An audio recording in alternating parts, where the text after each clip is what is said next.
Alrighty. Okay, here we go. There we go. All right. Good evening and welcome to the Resilient Living Podcast. I am Jared Wilson. I am joined by my friends. Let's see if I can be all clever and go back to being multi-screen here. There we go. All right. We are. I'm Ryan. Elliott. Elliott. Sorry. Yep. Why don't you introduce yourself? I've been here before. Elliott Scott. I teach at a local university. I teach in exercise science. I teach people about how to be big, strong, fast, athletic, healthy, all that. And yeah. And a bag of chips. Yep. Alrighty. And Ryan, of course. Yep. Our I'm always consultant. Here. So. Always here. Sweet. Well, while we wait for people to trickle on in, I don't have a specific product, but I have a vendor that I want to tout because, okay, so Davidson Firearms, love these guys.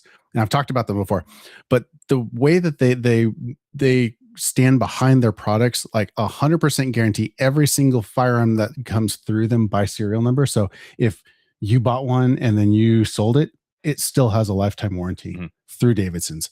Love them. So if at all, you're in the market for something like Springfield right now is running a heck of a deal. So if you're in the market for, some kind of a carry like the Echelon, the Hellcat, Hellcat Pro, or anything 320. We'll just ignore that. No SIG 320s. Don't do that. I like my junk too much. Okay. Come by the shop. They're running the Springfield's running their deal, I think, all week long. So come by the shop and we'll get it ordered up and you'll get a heck of a deal. So the non-gun people don't get that joke. That's true. I'm okay with that. I'm not going to explain it. All right. So what did we plan on talking here? I think we're going to go into some detail over strength training and just general strength as a whole, why it's valuable. I think the last time I was here, we covered kind of a bird's eye view of fitness as a whole. We covered a lot. Covered a lot of fitness, a lot of elements of fitness. I think that's kind of what we touted as was elements of fitness. And so muscular strength, muscular endurance, cardio, honorable mentions to power and stuff like that. And kind of why that's valuable in the context of preparedness. And because it's kind of like beating a dead horse when we talk about health and like trying to look good in the mirror and what have you. Sometimes that's not enough persuasion to get people there, because sometimes it's just not, they just don't care. Well, yeah, and then it's one of those hard ones. Like until you need it, you don't necessarily. Exactly. I think in today's society, I think so many of us sit at a desk all day long that it's like, why do I need to be strong? Or like myself, I'm really bad at like, well, I remember that I used to be able to do that, so I probably still could do it. So you say that, and then the highest rate of Achilles tears is guys in their 30s, right? That tried to do a dead sprint, no warm up, nothing. We're just like, nah, we're just gonna go. I like seeing the videos where you've got the guys who are way overweight, but they were probably track athletes as in high school, and they decide to race, and they always fall flat on their face because they're so front heavy. Yep. And it's always pickup basketball. You start ripping and popping stuff when you start playing pickup basketball. People really underestimate how intense that gets. Yeah. So gosh, yeah. Especially when ego gets in, because bro, I used to be able to dunk in high school. so of course at 35, 40, you're not in high school. I'm gonna try. More of your life has been outside of high school than in. So yeah. I don't want to talk about that. Well, and I think class 04. Yeah, I think what you're getting at too, Elliott, is we've so I used to work on a underground cabling crew, and we had this one guy who's in his early 20s, and he's a gym rat, and he worked out like 5 hours a day. It's like all he did other than work and go to bars, and you got him next to like that's the life, isn't it? Guys, right? Yeah, that's enemy, the pinnacle. Right. And like he's got these big, pretty muscles, and he can barely dig a hole compared to, guys twice his age who, they've got a beer belly and it's just because he's not strong. He did something to look good. And you were just kind of mentioning, are we working out to look good in the mirror, or, what is the actual purpose in what we're doing? And strength is so specific. I think yes, there's a ton of, if you take someone who's really really skilled at their trade. So my dad will possibly end up watching this. I have no idea. But he always tells a story about how a guy that he used to work with, they would move like pianos, all this huge furniture, terribly awkward stuff. And he's like not this overly big dude, but he could move it better than any muscled up guy. And and I fully believe him, because I've seen stuff like that in my own life, where like the little dude is just better at things than the big muscly guys. But I also think that if you take a big muscly guy and give him the same level of skill and experience as little guy, the ceiling is way higher. Yeah. And so I think that's where the value is. So we can raise people's ceilings. So if I take someone who's skilled at their trade, so if you actually worked in that underground cabling position, and you had been there for 15, 20 years, you have all the skills in the world, how you need to move. If we can build on that foundation using the weight room, dude, sky's the limit. And so you become more efficient at your job, all that. I think muscle naturally produces force. Bigger muscles produce more force. That's just kind of the name of the game.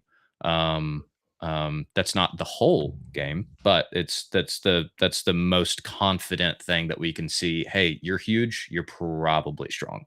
We don't see big people that are weak. Yeah. But like he said, there's skill involved. And so you can have all of this muscle and it doesn't actually carry over to everyday life. Sure. And so we have to merge that. So yeah.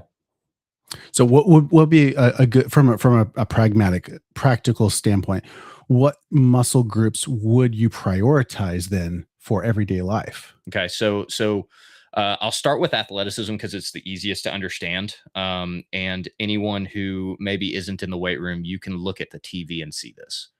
You can watch sports, you can see this. So, and I tell my students this, it doesn't matter what population you're working with. It doesn't matter what sport it is. If we wanted to isolate athleticism, it doesn't matter what sport it is.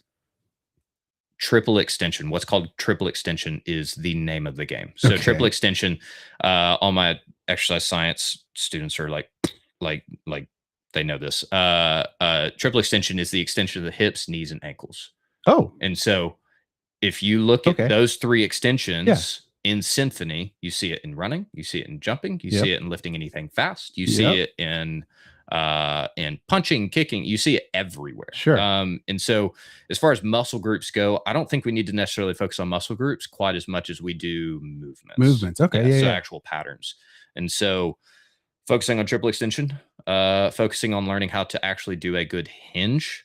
So how many joints does a door hinge have? Just one, right? It's just one pivot point. Hinging with the body is just hinging with the hips. And so understanding how to do that properly and how to use the proper musculature, not the twisting, jerking as fast as you can way that we all like to do all too often. That's what's so funny. Like, because I worked in the healthcare industry, I got to be friends with a bunch of occupational therapists and physical therapists. And, we suck at living. We suck at breathing. We suck at running. We suck at sitting, and everything. We assume, oh, I've been doing this my whole life. Of course I know what I'm doing. Like, no, actually you don't. Yeah. And I think so I tell my students there's no such thing as a bad movement. But there is such thing as stagnation. And so if stagnation means if you're stationary, meaning if you sit at a desk or if you stand at a station. So I'll mention my dad again. He used to work basically in I don't have a better word, in a warehouse / factory kind of setting. So he had a specific station that he worked at. He was on his feet for 8, 9, 10 hours. Right. That's just as bad as sitting, because we all here in the health industry, it's like, oh, standing's better than sitting. No, they both suck if you're not moving. Right. And so the problem is the stagnation. It's not the position, it's the stagnation. Sitting isn't bad for you as long as you're not sitting 8 hours a day. Standing isn't bad for you as long as you're not standing 8 hours a day. You have to move. If you're doing the same repetitive movement, that is a form of stagnation. That's where we see people get arthritis, like in their hands, stuff like that. You see guys who are working construction that have back pain because they're doing the exact same. They're framing the houses the same way. They're laying floors the same way. They're running cables the same way. Sure. And so they're doing this across decades. And so you're seeing these same movement patterns. And that's a whole different video is mobility. Yes. So mobility isn't just how far your joints can move, it's how well you can direct them through that movement. And so that's where strength comes in. And so strength is beautiful because it can improve your mobility and that it can improve your coordination. Right. We'll talk about that for all age groups. It can improve bone density. It can improve the resilience of tissues. It can improve almost. I don't want to say everything about your fitness, but it's pretty freaking close if it's not everything. All right, we got a question. Yeah. So Rocky Pines wants to know about Tai Chi. He's considered Tai Chi. Thoughts on the value? It's good for older dudes. Thoughts on Tai Chi? I think it's up there with yoga. I think it's up there with yoga. I think it's valuable. I think it gets you moving. I think it can challenge your body in different ways. I don't know that I would make it the core of my fitness thing. So I love yoga for fitness. I love all of that for relaxation, for mobility. It can improve mobility. It can improve coordination, balance, all that. Tai Chi is the same way. There's a lot of balance involved, stuff like that, which is great. Yeah. It's not going to be a strength stimulus. Yeah, sure. It's not going to be a large cardiovascular stimulus. Sure. You don't see Tai Chi and you don't, I was about to say, you don't immediately think hyperventilating, Right. And so, and I'm not saying everybody needs to hyperventilate to be fit, but, we do need to push ourselves occasionally. I like it. Anything that gets you moving, I just don't know that I would put it as the center of the program. Okay. I think if I had to choose anything to put as the center of the program, it would be like strength training, like that. Push big. I think it's either cardio or strength training. Those are the top two that I'd make as the core. And I really have no solid argument against strength training in comparison to cardio. So yeah, Tai Chi is good. I just wouldn't make it the core if you're really trying to improve a lot of things. Sure. I've noticed, like, as I've gotten older, how is it described? Dead spots. Like when I'll reach to grab something, like I'm good and strong here, and and I'm fine there. I'm okay out here, but like there's a weird dead spot in the middle. Yeah. Where as I'm transitioning it, I have to be more concerned about my movement. I think a lot of that's probably going to be a practice issue. So we kind of alluded to it a little bit prior was if you stop using a certain range of motion, you're going to lose strength in that range of motion. Yeah, absolutely. So, he's going to do Tai Chi and splitting wood. It's a good combo. Yeah. I was about to say, do both. Do all three. Strength train. If you strength train, you'll be able to split wood more efficiently. True. So less susceptible to damage. I feel like Rocky Pines has been watching YouTube. What are the YouTube ads? Right. There's always the Tai Chi and the wood splitting ad. I don't know if he's making a joke here. Kind of. Have y'all seen the wood splitting thirst traps? For women. Oh gosh, dude, it's bad. They take some like objectively good looking dude, right? Just some jacked dude, and he's just splitting wood out in the woods. That's it. Like, that's it. That's literally it. And he has a mic that's like basically in his esophagus, so you just hear him breathing. It's rough, man. Oh gosh. Don't fall for that, guys. Yeah, right. This doesn't exist. It's as bad as an Instagram homestead. Just keep going. Yeah. That's right. Yeah, don't trust people on Instagram about homesteading. And I am on Instagram homesteading, so I don't know what that says Ryan about this me. Entire time. It was Ryan. You've never seen him without a shirt on, so I don't say, does he have a ton of tattoos? It's always tatted out guy. I don't have any overalls, so no. Oh man, or suspenders. I was about to say suspenders is one that what it is? The most. Yeah. which is so weird. I know, right? We've gone full circle. All right. So where are we going from there? So I think defining, so when people think strength, we automatically think bench press, like we saw it in the comments just a second ago. What like was rather than split wood. Now, I love bench press. Bench press is great. Sure. However, there are other ways to assess strength than just how much you bench. I bench press at least once a week, if not twice, but I also do a crap load of other things too. So, I think getting definitions out of the way is kind of paramount. So defining strength is referring to how much force you can deliver. It's not referring to how many times you can deliver it. It's referring to how much you can deliver. Okay. And so the number one way of measuring strength is what is referred to as a 1 rep max. So that is the classic how much do you bench question. So that's what they're asking, is how much can you bench once? So it's like can you do 100 pounds? Can you do 400 pounds? It's a very different answer. Now, with that being said, not everyone has access to that. Not everyone wants access to that. Sure. And so not everyone wants to bench, and that's fine. Strength, then it still is a maximal force, or at least how efficiently you can exert submaximal force. Okay. So that's kind of like a secondary thing. And so what I mean by that is if I take a runner and I make his calves stronger, each time he plants, that's a submaximal effort because he's doing thousands of steps, right? Sure. And so that's a submaximal effort. However, if each one of those steps is stronger than it was prior, that means each one of those steps is slightly further. That stride length is a little bit further. Okay. And so there is a relative nature. So there's an absolute strength, which is how much can you lift, does not matter. Like how much can you lift? Then there's relative strength, where how efficient are you with a submaximal load? This isn't asking how long you can go. It's how efficient can you exert that submaximal load. I think that secondary, how you improve that definition of strength. Yeah. You use the primary definition. So the stronger you get in the weight room, or the stronger you get outside the weight room, however you're able to do it. Yeah, split the wood, higher your maximal force ceiling is, the higher your ceiling for submaximal force is. Okay. And so the harder that you can split wood, like that, if you're using the splitting wood example, the harder you can actually hit the stump. Right. Yeah, sure. You're not going to hit the stump and be done for the day. Right. Like you have more, but each swing is going to be more efficient. It's going to exert more power because your ceiling is higher. Sure. And so that's kind of what we're aiming for real life. We want to increase that ceiling.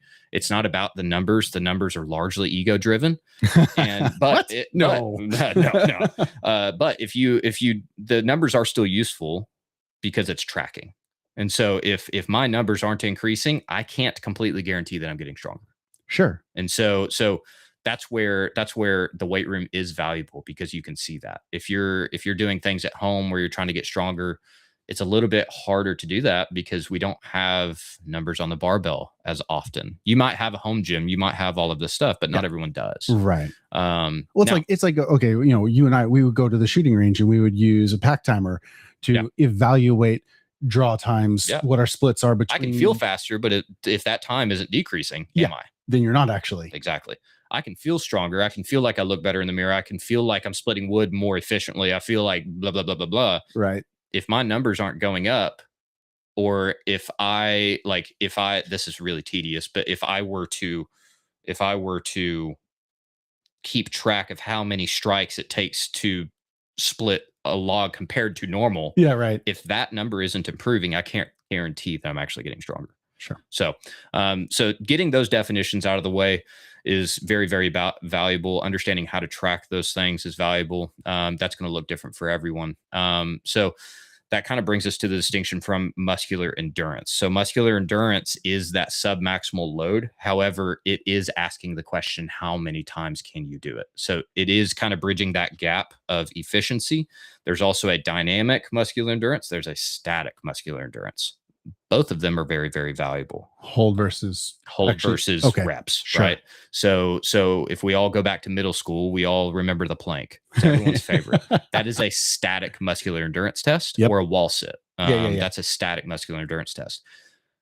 that's not a strength measure, because holding a plank for 2 seconds isn't inherently wild, right? Like the vast majority of people, regardless of fitness level, could possibly do that. Yeah. I believe in you.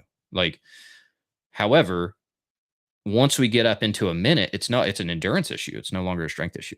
There is no strength involved. It is purely endurance. Sure. And so if we go to the bench press example to cater to my meatheads, if I get really, really strong, that's a strength metric where I'm just bench pressing once, just one maximal rep. However, if I just do a bare barbell, that's just 45 pounds, I'm going to do that for like 1,000 repetitions. Right. That's no longer a strength stimulus. Sure. And so my goal is to kind of round this back out to strength. I want us to become so strong in the things that we do in everyday life that they become a muscular endurance issue, not a strength issue. Oh, yeah.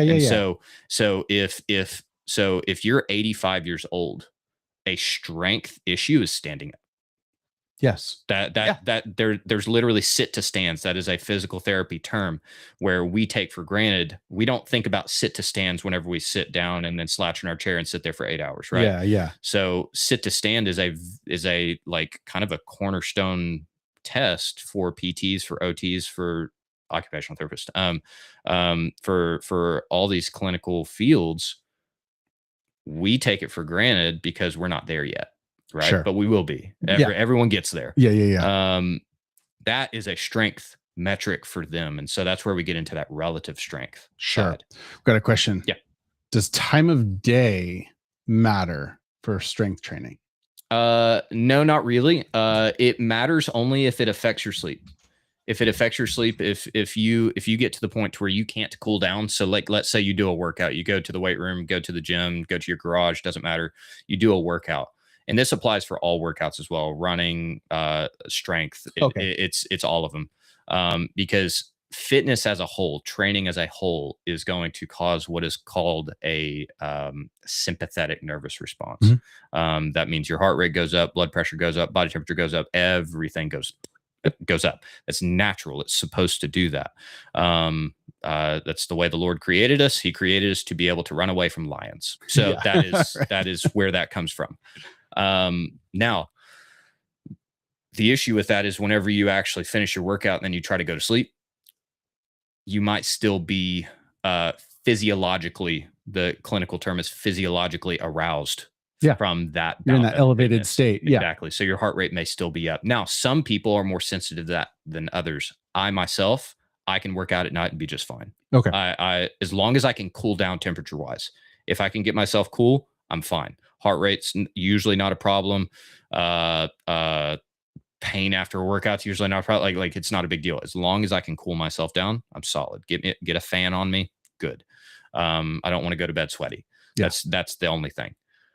A lot of people, they're like awake after a workout. And so I'm not like that. Okay. Many people are. I would argue most people are like that. I say that when I used to go to the gym, I did it early in the morning because that was how I woke up. Exactly. It was great. I think so. One of the reasons why I don't work out early in the morning is because I just feel like garbage early in the morning. I'm not a morning person whatsoever. And so my wife can attest to this. I don't speak for like 45 minutes after I wake up. Leave me alone, get me my coffee. Yeah. I'll be good. It's just kind of grunts all morning. Just but I also like to have the day to warm up. And so like me personally, my prime time to work out, if I had my choice, is the hours between like 1 and like 4 o'clock. That's my prime time. Okay. That's my highest performing. If I work out after that, I'm afraid that it'll affect my sleep. It hasn't in the past, but I don't want it to get to that point. Sure. So, yeah. Kara concurs. That might be her first YouTube comment. Hi, Kara. Hello, wife. We coaxed her into it. Now say something else that makes her comment. Yeah, right. Jeez, there's no telling what I'm going to say. But yeah. Time, ultimately, to answer your question, time of day doesn't matter as long as you can fall asleep. Sweet. Yeah, as long as you can fall asleep. So, kind of rounding us back in, again, I want that goal to be, I want us to get to the point to where we are so strong that something that was a strength stimulus is now a muscular endurance issue. Sure. I want that 85-year-old man or woman to go from sitting to standing being a strength issue to being a Reps. muscular. Yeah, like that. Like they need to be able to rep that out. That's the Right. goal. Yeah. I watched a video. Golly, this humbled me big time. I watched a video of, I don't know if he's a world champion or not, but he's in his mid 80s and he deadlifted like 300 some odd pounds. It was Wow. gnarly. It was awesome. Like Wow. Yeah. Right. like just Standing ovation there. incredible. Dang. Now he's built for it. He's short. His arms are long. Oh. The fitness space knows what this is, but the ape index, it's like your wingspan is longer than your height. Uh-huh. Like he had a super high ape index, and so like his knuckles are dragging the ground. But still, like being like knocking on the door at 90 years old and being able to out deadlift most like high school and college students is wild. I mean, that puts him in like the and it was good form. It's good form. Percent of the world. Exactly.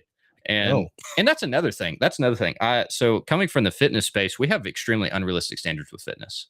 Like coming from the fitness space, the like benching 225 is a huge man card. Right. And that's an early goal. Like that's something a lot of people in the gym space, they start working out really heavy, especially if they actually go to a gym. They don't start with push-ups, sit-ups, all that crap like I did. They actually start out in a gym. Oh, okay. Right. They'll hit that 225 mark like quick. So they'll hit 2 slabs on a bench press. Yeah. Really quickly. That's kind of like, okay, I'm in. Like that's my key in. Sure. Most people in human history have never been that strong. Right. Like just being able to exert that much force in a pressing motion, the vast majority of people in human history have never been that strong. Isn't that wild? It's wild. But like runners, go ahead. I was going to say, it's not like, I'm just thinking from practical, like I'm out on the homestead, I'm out on my farm, whatever, doing things. Mm-hmm. How often do I need to exert more than force? To lift myself? And I think that's where that goal of turning something that was strength into muscular endurance, I think that's where that is valuable, because most of the time you don't have to exert that much force. Most of the time what you do on a homestead or in a preparedness scenario or whatever it is, if you're camping, it's that repetitive motion. Yeah. And so if we can get so strong that we are more efficient in those, that's where it is. It's not because we think we're going to exert that much force. I know for a fact that I'm never going to pick up something that's like over 300-400 pounds. What you're physically capable of doing. Exactly. I'm like, I don't plan on lifting a car. Like I don't plan on being one of those news stories, which are true. That happens, by the way. There's a whole scientific slew of physiology that the human body does when it's in danger. It's really, really cool when you look into it. I've lifted a car before. Have you? I have. Is it a Hot Wheels car? It was pretty much. It was a Hot Wheels car. Remember those old 3-cylinder Geo Metros? Oh, yes. Yeah. The back end was so light you could literally, and they had the metal bumpers, so you could literally grab the back end and lift it. And I had a roommate in college who was a bit neurotic, and we had these like pylons by the parking spots. And so I took his car and butted it up against one of the pylons and then left it over. And so he got up for church the next morning. He's Austin Powers, you know. I was about to say, is he strong enough to also move the car out of the way? So like if he didn't have to do the 18-point turn. Yeah, he just didn't think of it. Do that to someone that's not strong enough to move it. That'd be hilarious. Well, and he's in his Sunday best too. So poor guy. Yeah. But yeah, that's our goal. We want to be so strong that what used to be strength is now a muscular endurance thing. So we want to be able to rep out what used to be heavy for us. That's the goal. So for homestead, for aged people, identifying those tasks then that are on the upper echelon of what we're capable of doing, that one rep. Yeah. that becomes kind of that goal of like, okay, well, if I can get more than one rep of that, that becomes that. Okay. Yeah. Cool. Yeah. And you're kind of chasing this. So like me personally, like that 225 bench press, like right now, I haven't benched over 225 at all. But what I have been trying to do is I've been trying to do more repetitions of the 225. And so again, I'm taking that, what used to be a strength stimulus, I'm trying to turn it into a muscular endurance stimulus. And so that's the goal. Sure. And so, and your 1 rep max, your maximal strength will improve as a result of that. So once you actually hit a mark and you actually start to get to a muscular endurance, you will still continue to get stronger, more than likely, the vast majority of the time. The only people that won't are those that have already reached their genetic limit. And so those are the top tier, top 0.000000, like strongest humans on earth. Like, yeah. So maximal strength is vital for all ages. And again, I want to make this distinction. I don't want us to get in the habit of saying I'm strong because I can do X number of push-ups or I can do X number of pull-ups, because again, that's a muscular endurance stimulus. I'll give you a story. Going through the police academy, no longer a cop, but going through the police academy, I was wonderful at push-ups. I'm good. I'm just naturally good at push-ups. Sure. Like I did 78 in a minute. Like I did a comically high number of push-ups, and they were clean too. I got overall weaker during the police academy. so like, wait a minute. You can do a ton of push-ups. At some point, the stimulus just is not enough on the musculature to induce benefit. Sure. And so I actively got weaker. I actively I came back from the police academy thinner. Like I'm already thin, like I'm already a string bean, and I was like not emaciated by any means, but like I just was not. You were definitely leaner. I didn't feel like, I was about to say, like I was not full, if that makes sense. So at a certain point, for some people, a push-up is a strength stimulus. Sure. For most women, if there are women listening to this, most women, push-up is a strength stimulus. Therefore, they should do it. But I want you to get so good at that strength stimulus that it becomes a muscular endurance stimulus.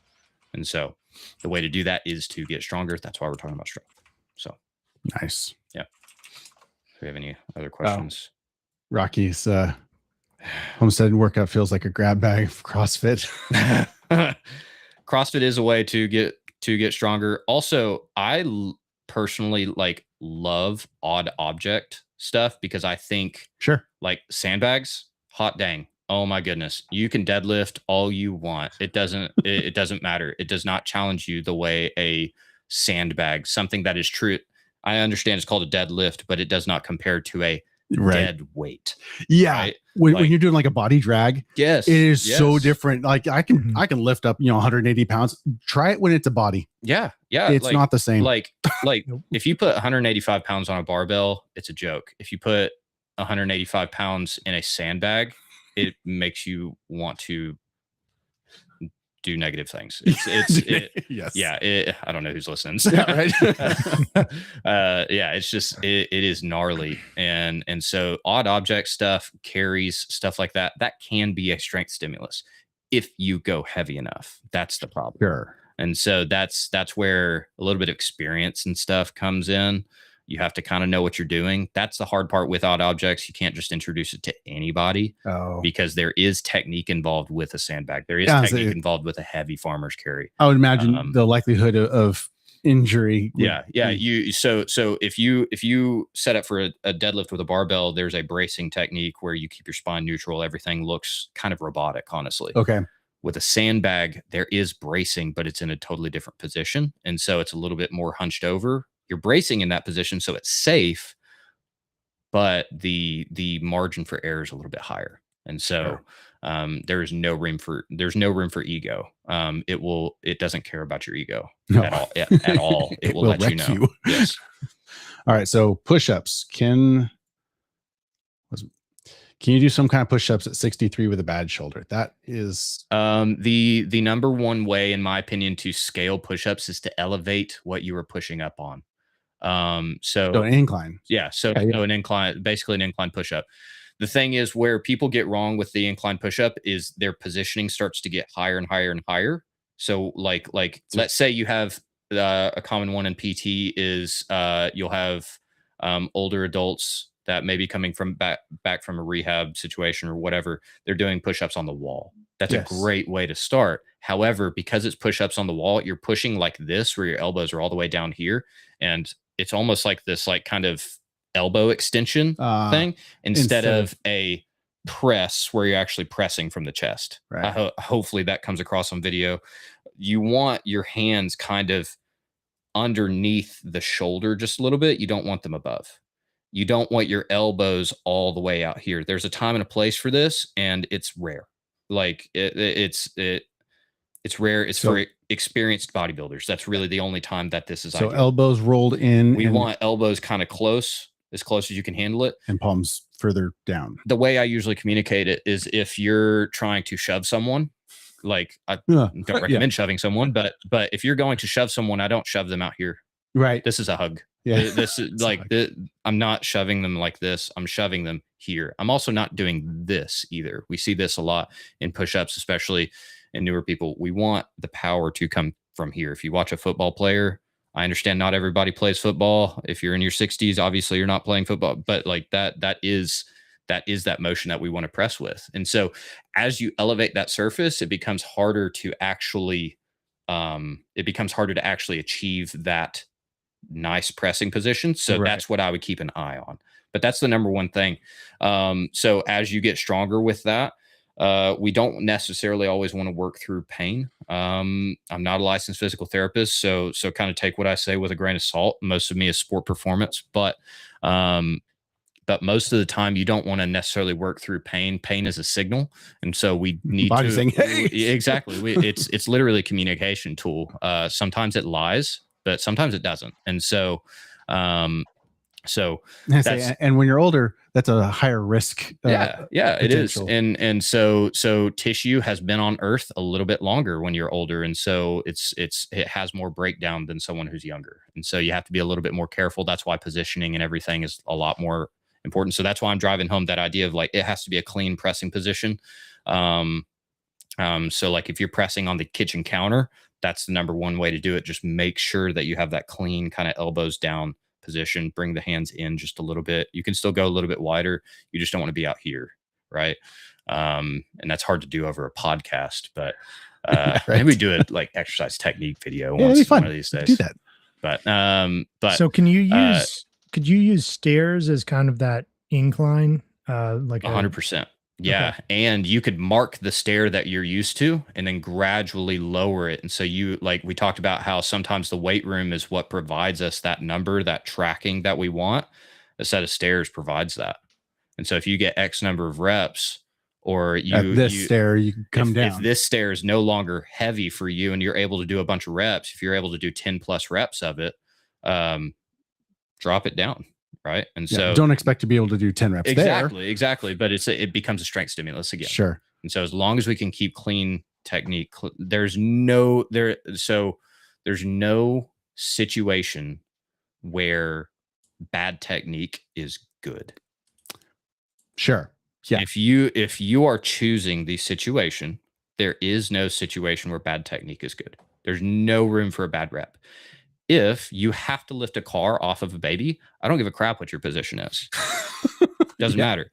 If you are choosing the situation, which no one would choose that situation. No. If you are choosing the situation, there is no good situation for a bad repetition. Sure. And so we're just the priority is good, clean reps. Yeah. Training in and of itself is not making you better. It's making you worse temporarily. That way you super compensate and actually like get better. I like that. Yeah. Straight up. Like that's the soreness the next day. That's inflammation and damage prior. There's so much science to that.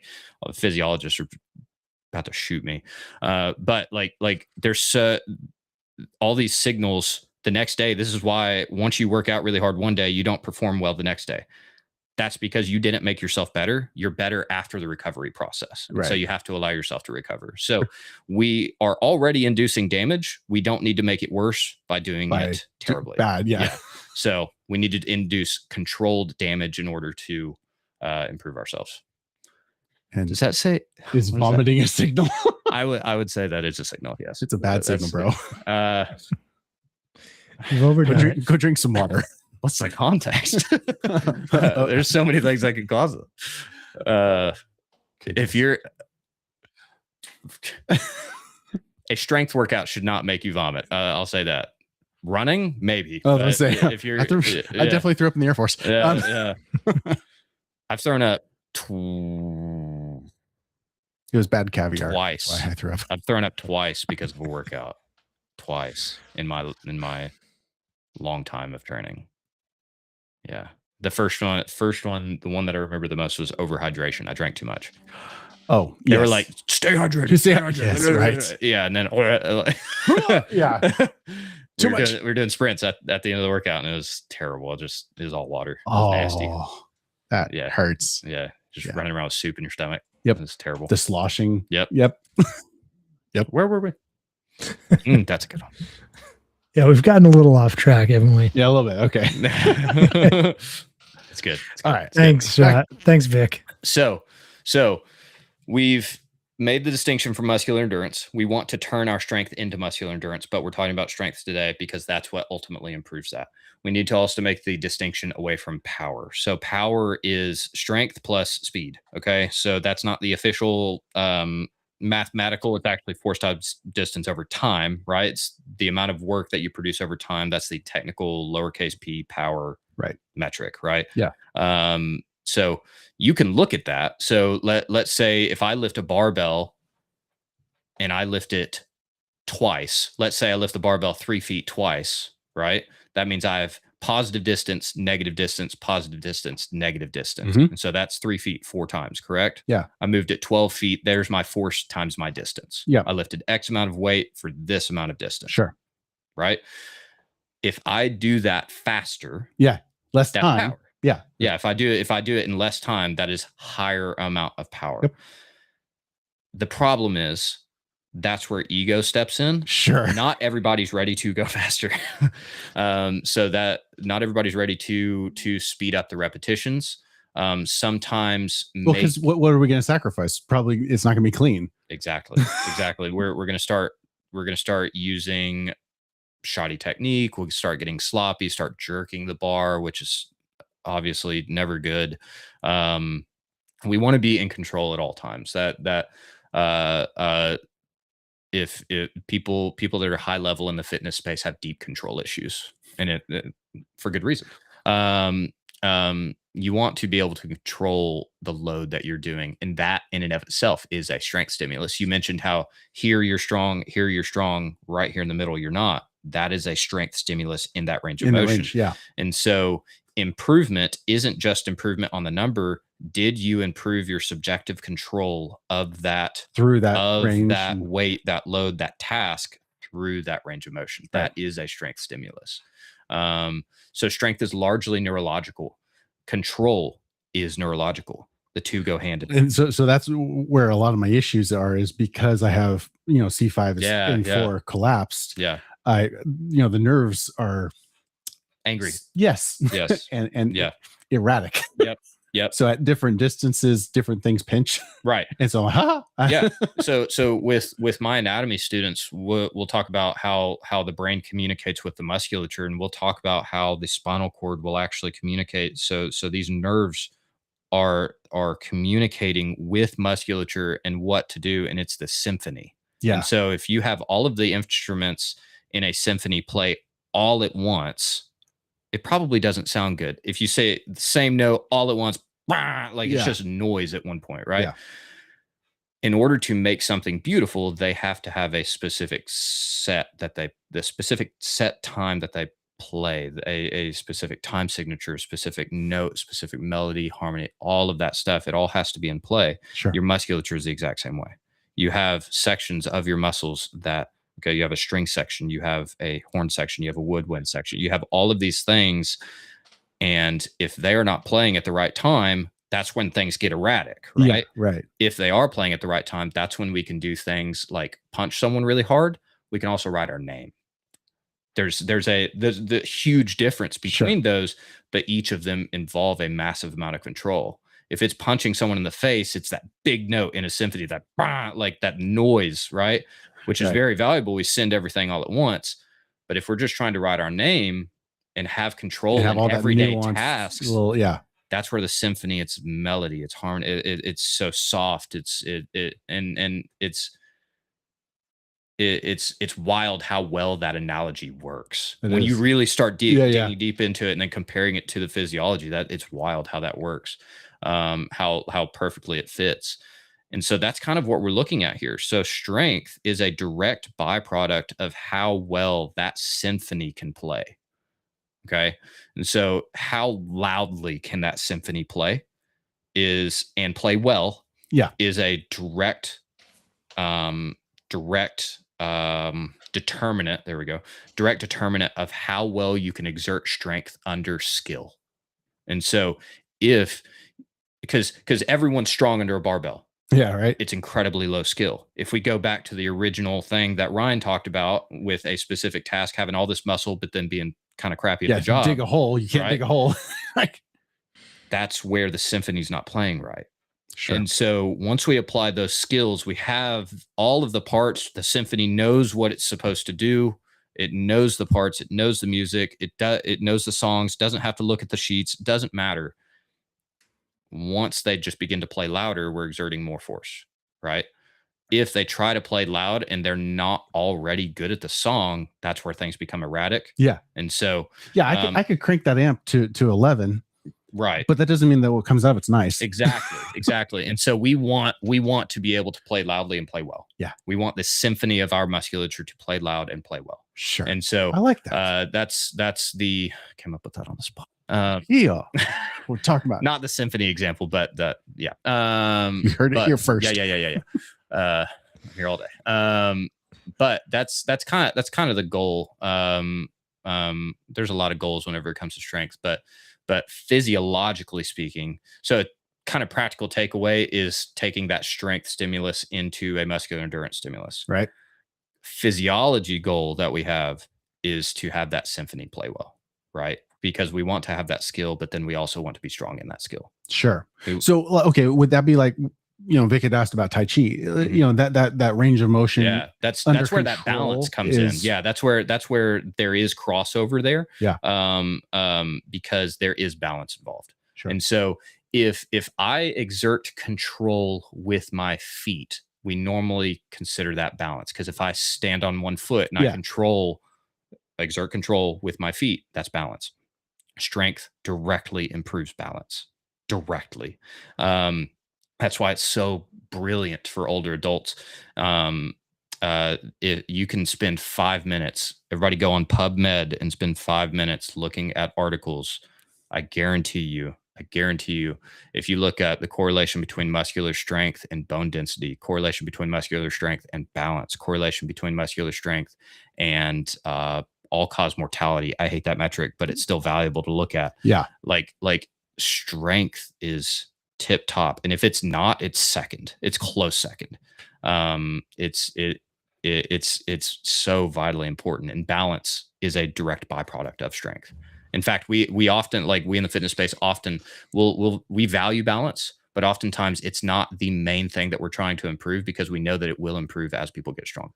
Because it's inherently exactly. Yeah, sure. If we improve someone's control, if we improve their coordination, their balance will naturally improve. Now with power, there's more skill involved. When we start moving things faster, the coordination demand kind of goes up. And so that's why we need to make that distinction. So what does strength look like in different populations? We've kind of alluded to it throughout, which is nice. Again, strength is kind of relative, right? So strength for me, I come from more of a sport performance setting. Sure. And if I want to get even more real world for that, personal interest is kind of tactical populations. Yeah. I want emergency personnel and military to perform better because their jobs are literally life and death. Yeah.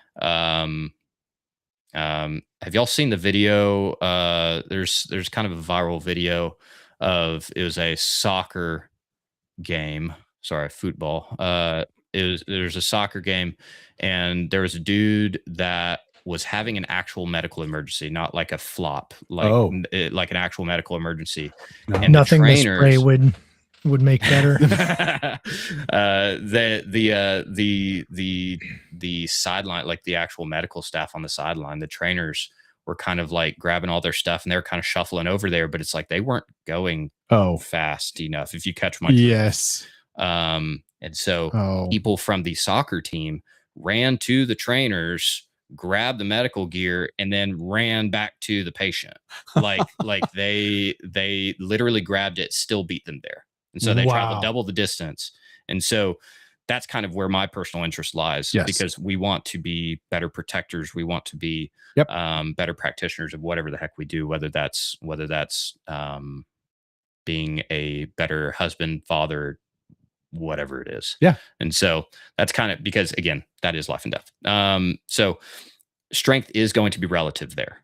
It is. So in my case, if I look at more tactical populations, are you strong enough to drag a body? Are you strong enough to carry your own weight and exert athletic motions in a gunfight? Are you able to do all of those things? I've never been in a gunfight, so I can't attest to that. However, I have been relatively mildly athletic for most of my life. Yeah. So we can merge those two things. With like homesteading, for instance, are you strong enough to complete the daily tasks that you are aiming to complete? Mm-hmm. I mean, and that is real, and that becomes more real as you get older, because it's like, man, that thing, it felt heavier than it used to. Yeah. We don't want to get to that point. Yeah. We want to delay that as long as we possibly can. If we're having to pick up a bucket of soil to go plant something, we don't want that to be heavy yet. Right. We want it to be heavy tomorrow, not today. That's kind of what we're aiming for in terms of we want to be able to maintain productivity, and strength is the foundation of productivity in that regard. And so the stronger we get, the better I can drag a body, the better we can carry bags of sand or soil or whatever we're trying to move, tools, whatever it is. If we find someone broken down on the side of the street, can you push their car out of the way? That is a strength metric. Strength is vital. So in terms of different populations, it's going to look different for a current or just recently former Navy SEAL than it does for grandma. Yeah. Right. Sure. And that's going to, both of those are going to look different for someone who's in sport right now. So like if I have my college athletes, right, their lives look very, very different than someone who's in the military, than someone who's doing homesteading, than someone who's in a nursing home. And so strength is relative for all of those. It's a scientific wonder. There is what is called old man strength. That is a thing. That is a thing. Some people have it, some people don't. Pray about it. I don't know. That's all I can. That's all. That's the only advice I have.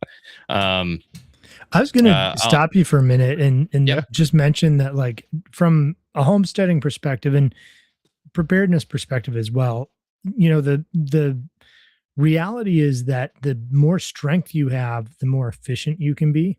Mm-hmm. So by that, I mean, think of the analogy of like a ladder that takes you 20 feet up, and how much longer it would take you if you had to take a wheelchair ramp because you couldn't climb the ladder. Exactly. Right. Exactly. So like I can climb that ladder in a tenth of the time of if I'm trying to run up the ramp at a low, and so when we're thinking about moving something or taking shovels full of something, or, whatever it is we're doing, as we lose strength or don't have enough strength, we're actually crippling ourselves in efficiency, not just in, feeling good about how much we can lift. Mm-hmm. So, I mean, and obviously in the preparedness side, it's like, if things go really south, or you're in a position where you need to lift a body out of somewhere, you don't have 3 months to train to do that. You had to do that before the thing happened. There was oh shoot, I can't. just get into the cheesy YouTubers here for just a second. I want to say it's Nick Bear that said it first. So Bear Performance, he's one of the people that kind of spearheaded the whole hybrid training thing. It's literally just bodybuilding and running. That's all it is. They're mixing strength training.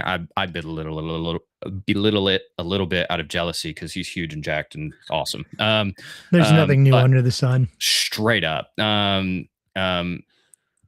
he runs like a negative 10-minute mile. I don't understand. He's so fast. Dude's crazy. So everything negative I say is purely out of jealousy. And so if by some miracle he sees this, but he mentioned this idea of being 8 weeks out from anything. Just like, okay, plan on. And so I have in our notes mentioned the guys from GBRS, and it's like from, if you Google them, they're a bunch of former military, some current military, or they consult with them. Big tactical group. How I got kind of connected, they have no idea who I am. How I got kind of connected with GBRS is their head strength coach, Vernon Griffith, is one of the best on the internet, period. Okay. So like, and I say the internet not because that's a cop out, but because that's how people see his content. Sure. Before I got rid of social media in 2020, I was still following him, and GBRS had not been founded yet. Sure. And so I was following him before GBRS was a thing. Nice. So Vernon Griffith is incredible. And what I do each week is a variant of what their program looks like at GBRS. And so the main face of the business, DJ Shipley, again, giant. Yes. Again, purely out of jealousy for everything except for the SIG 320. Yeah. Quit that. Yeah. No. Goofball. SIG's paying him. That's he kind of either he said the 8 weeks out thing first. They were both talking. It was a video, and they were both talking about they want to be 8 weeks out from anything. If I was given 8 weeks to run a marathon, I've got it. If I was given 8 weeks to perform this task, I've got it. We want to be physically prepared enough to do that. And if you have some requisite, we'll talk about standards of strength here in a minute, but if we have some requisite strength level there, we're 8 weeks out from anything. Right. And so, that's kind of where my mind goes. And then that's a really attainable goal. Exactly. Like, 2 months, I can do whatever. Something. 2 months. Exactly. Yeah. And it's like, if I'm given 2 months to prepare, more than likely I'm going to be able to at least do that thing. And now there's obviously outliers. I'm not saying you can go out and run 100 miles. No ultra marathons.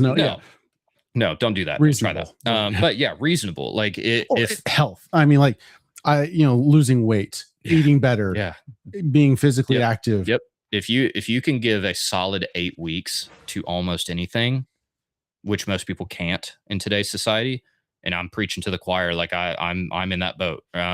Like that's hard to stay consistent because most of those things are on the other side of a little bit of struggle. Yeah. And so because it comes down to discipline as opposed to motivation. Right. We lose motivation real quick. The way we cheat our way out of it, though, if we have strength that's high enough, if we have fitness that's high enough already, it's good enough. That margin is much smaller. I don't have to improve this much. I only have to improve this much. Sure. And so that's kind of what we're trying to do.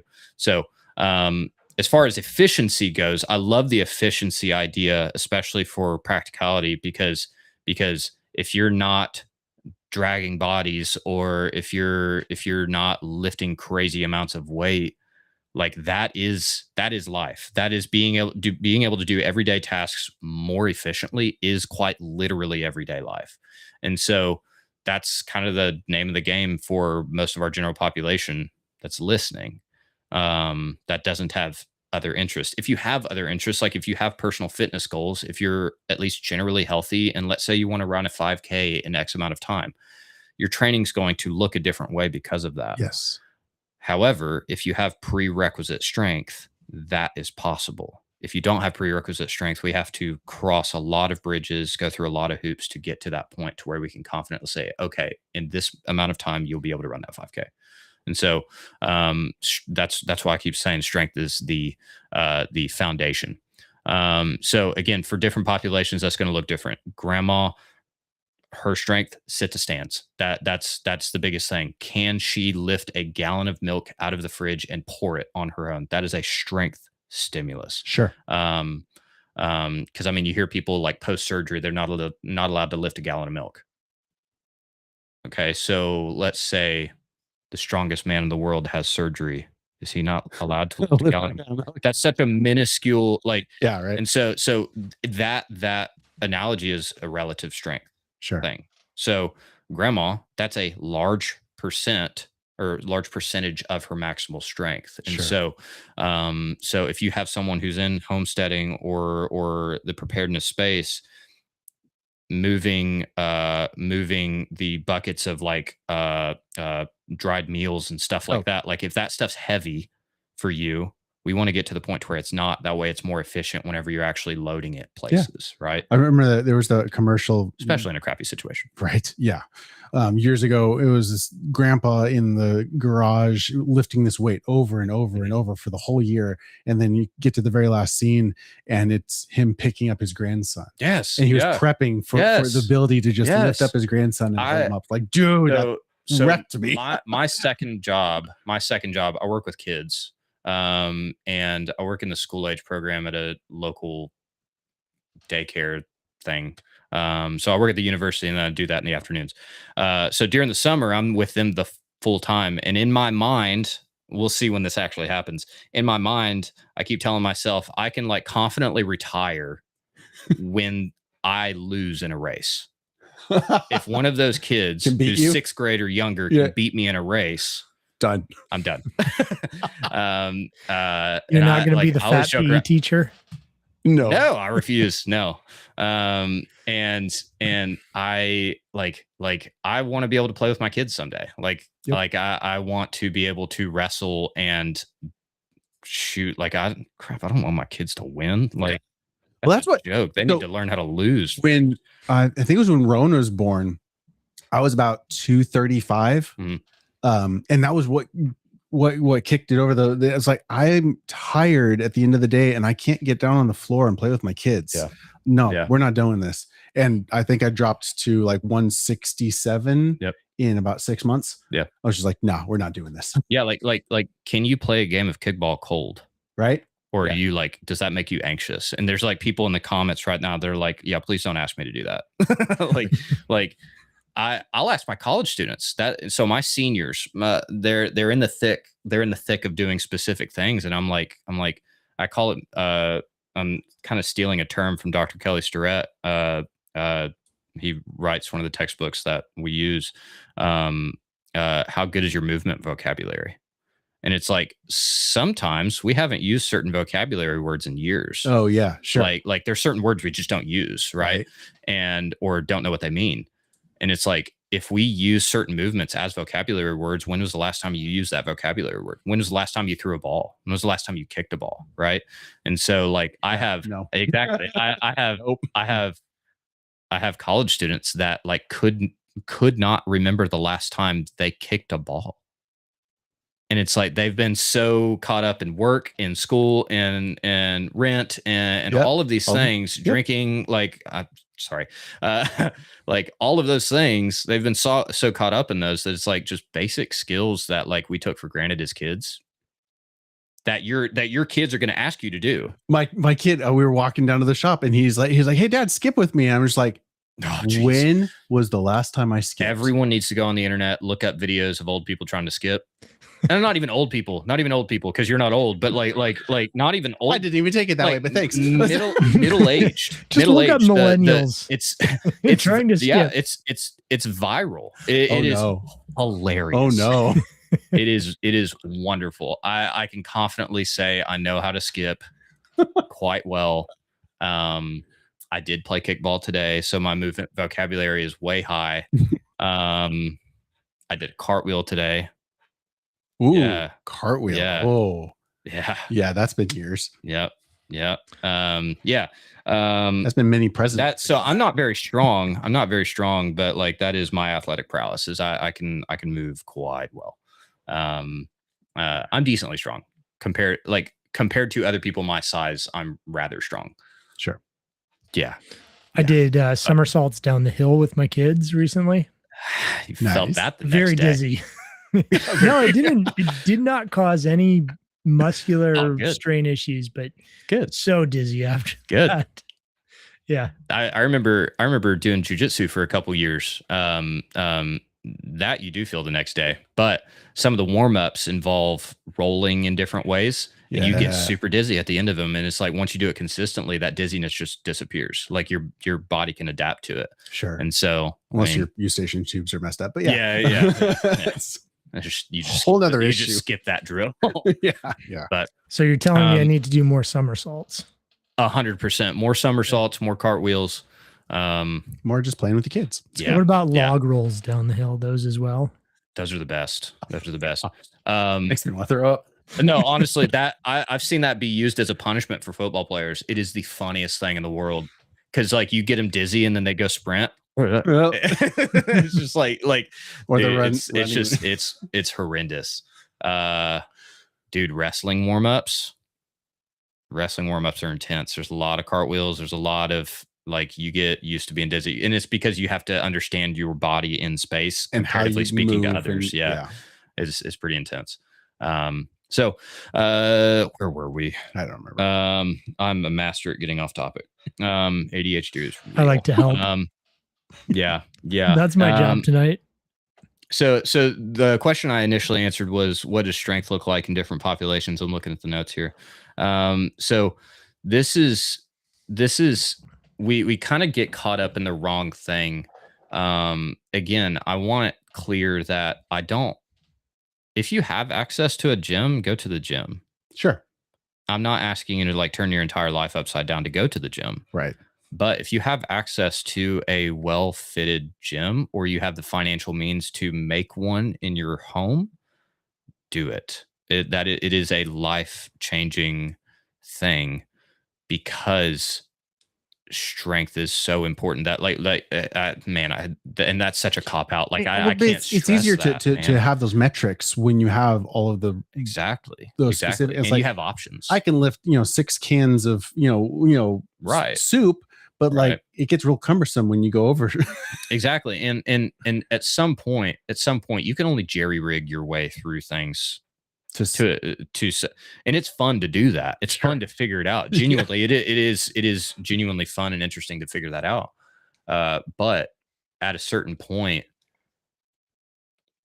gallons of milk aren't going to do it, or gallons of water, because that would be weird to do it with milk outside the fridge. But like gallons of water at a certain point.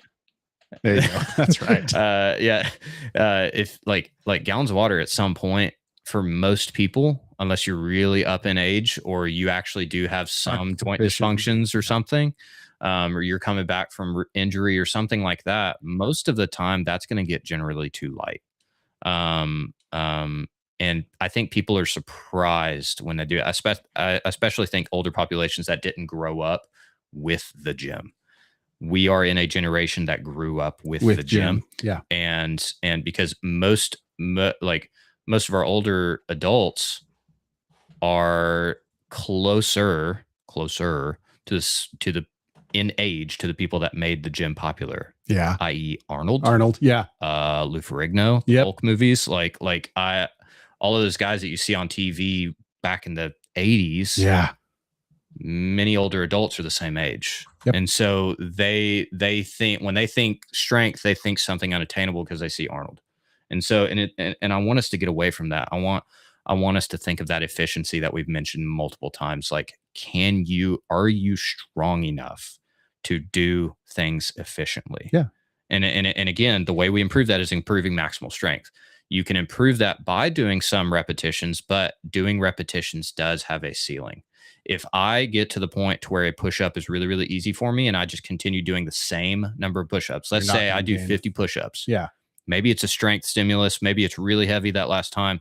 If I do 50 push-ups every day for a year, day 10 is going to look very, very different than day 365. Yeah. Right. And so there's not as much of a stimulus on 365 than there is there towards the end. So Jack LaLanne.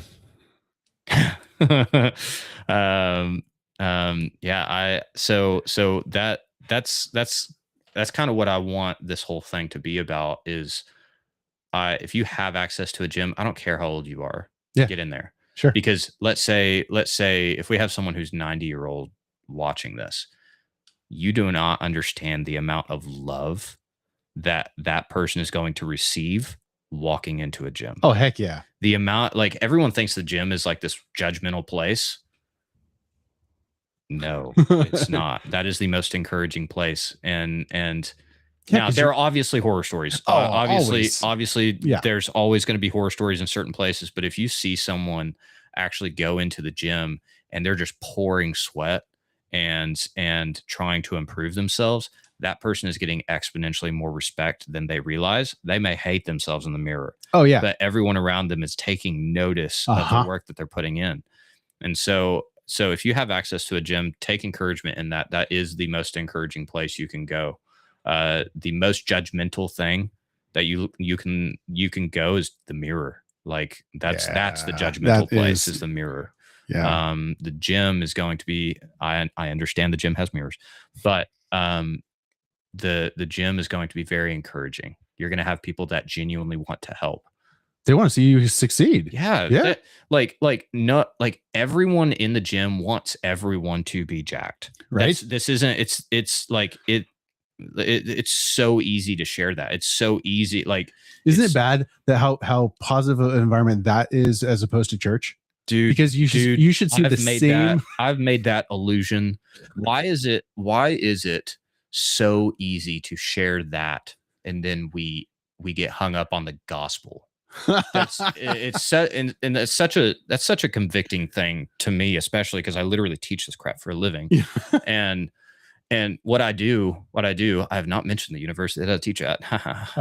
They kind of I do not represent the beliefs of the university that I teach at. Blah, blah, blah, blah, blah.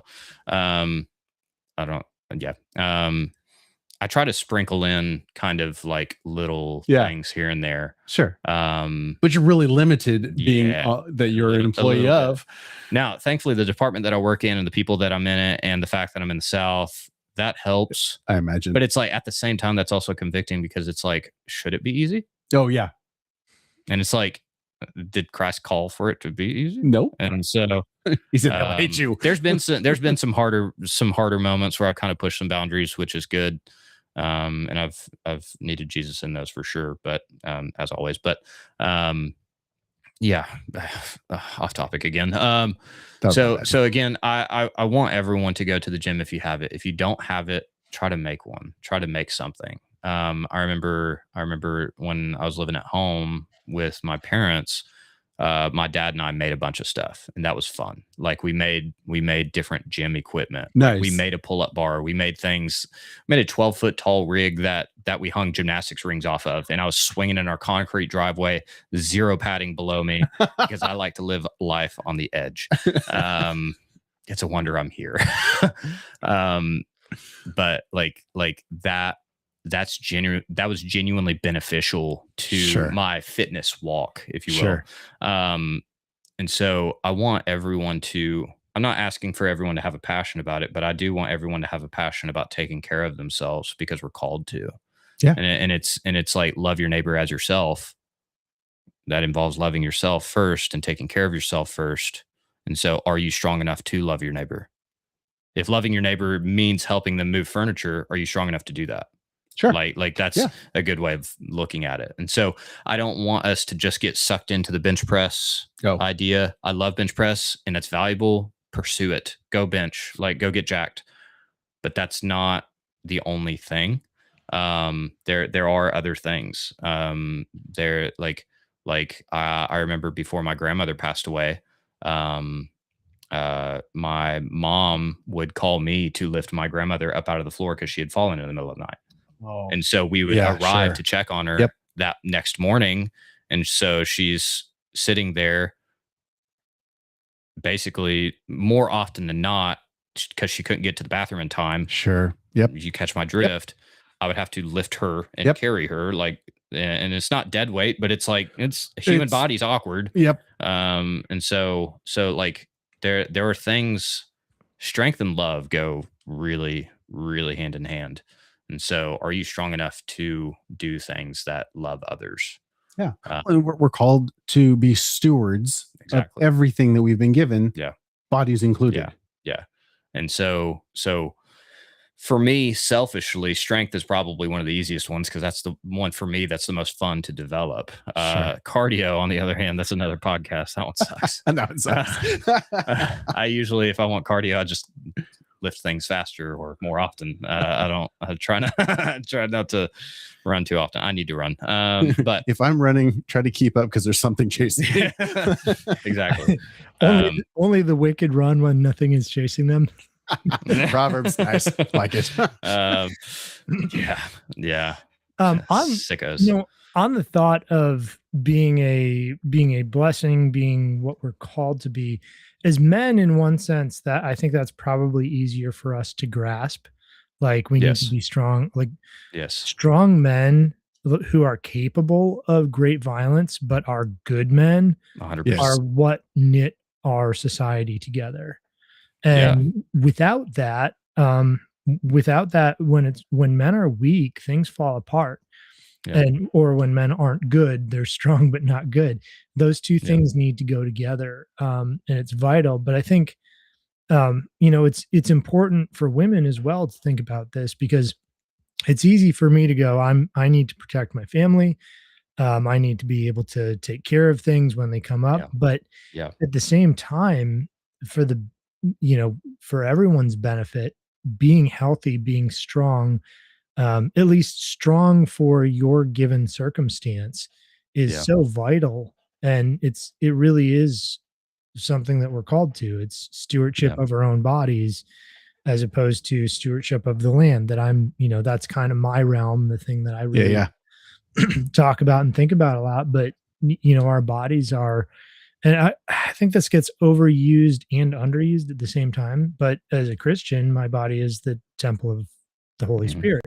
Yeah. Right. And, Twinkies and Ho-Hos are not a Yo or Oreos or whatever makes people upset. Easy there. I didn't come here for conviction. Sorry, I'll shut up. But yeah, I mean, iron sharpens iron. We take care of our bodies as a representation of being grateful for what we've been given and the strength that we can have. I think it's so easy just to whatever. Like, I'll love people, but we don't necessarily correlate being strong and being capable with being loving towards others. I want to add, like, kind of capitalize on two things that you said there. So the first point was being capable of great violence, but then basically subduing it to love. And so I have this tattoo on my arm. This very quick tangent. It's a reminder to be Christ-like, because in my mind, the way I process things, this is the most Christ-like thing there is. So it's the Greek word for meek. So MEEK. From Matthew 5:5, blessed are the meek, for they shall inherit the earth. If you look deeper into that word, it doesn't just mean humble. It's a deeper word than that.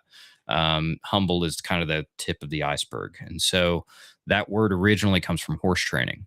And so when you break a horse, does that horse lose its ability? No, it's just under control. Where does a crocodile or an alligator, because they do the same things, where do they carry their young? On their back?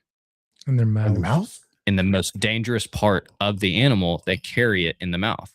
It doesn't lose the ability. It's depending on how you use it.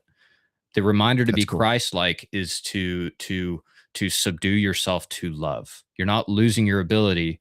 You are using your abilities for those around you. Christ humbled himself to the cross. He could have pulled himself off the cross. He didn't. He chose to subdue it. He had the ability to come off the cross, and he chose not to. And so that being capable of great violence, but being a really, really good husband is like this wonderful balance, right? Pick on GBRS again. I'm going to mention GBRS a couple times. They have this phrase, dials not switches. Again, it's theirs. It's not mine. Dials, not switches. We're not switching the tactical mind on or off. We're not switching the husband mind on or off. We're not switching the wife mind on or off. We are dialing it down. There's certain situations where we need more situational awareness, so we dial it up. There's certain situations where I need to be a better husband, so I dial that up and dial the situational awareness down, right? Sure. So instead of dials, instead of switches, we want dials. And so that kind of alludes to that a little bit. On the women's side of things, women need this strength because not only do they need to be protectors, especially in a single mother home, right? If we look in certain parts of the country, there's a huge percentage of single motherhood. And so they need that. When a woman gets pregnant, the amount of calcium in their body, your skeletal system, dry. Exactly. Your skeletal system is a storage system, right? Your body loves calcium. It is used in every major system in your body, not just your bones. No. It is used in every major system, your muscle, your mind, everything. When you have a woman that gets pregnant, you're now supporting a new skeleton, a new mind, new musculature, new heart, new nervous system, everything. Right. And so women, especially pregnant, or post-pregnancy, so postpartum, they're way, way more susceptible to osteoporosis than other women their age, right? Once you climb in age, most people know this one. As you climb in age, most women are more susceptible to osteoporosis and osteopathy in general, so dysfunction, than men, usually. At a certain age, everyone's susceptible, but it's earlier onset with women. So with women, strength is a huge deal because it offsets that.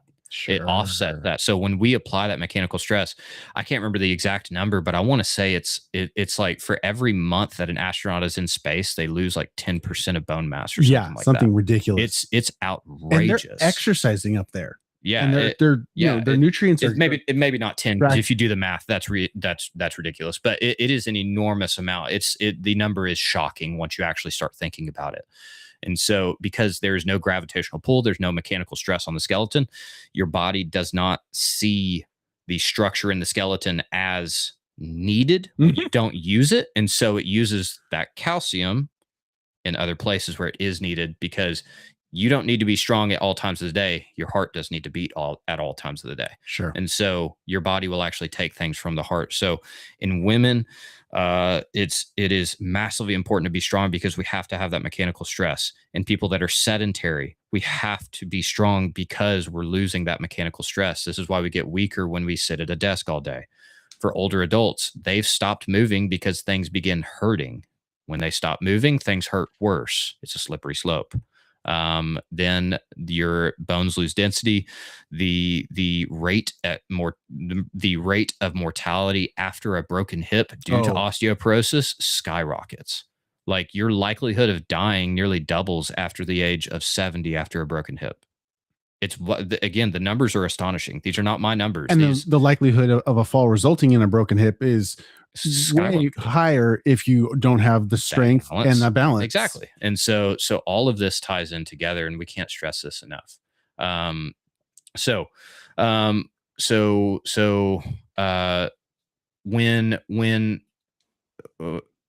in the notes kind of have, when does strength need to be on the back burner? So strength is never a weakness. That's an old Mark Bell quote. Strength is never a weakness, right? It's you can never be too strong. That's not a thing. Even for the strongest men in the world, that's not a thing. The only time they're, quote, too strong is the fact that they're strong enough to actually injure themselves. Most people in this world are not strong enough to actually like snap their spine in half. You know, like you're just not. You're strong enough to hurt yourself, but not like end your life. Those guys are strong enough to end their lives. They're strong enough to kill themselves. That's wild. And it's nuts. It's crazy. That's a whole different conversation. But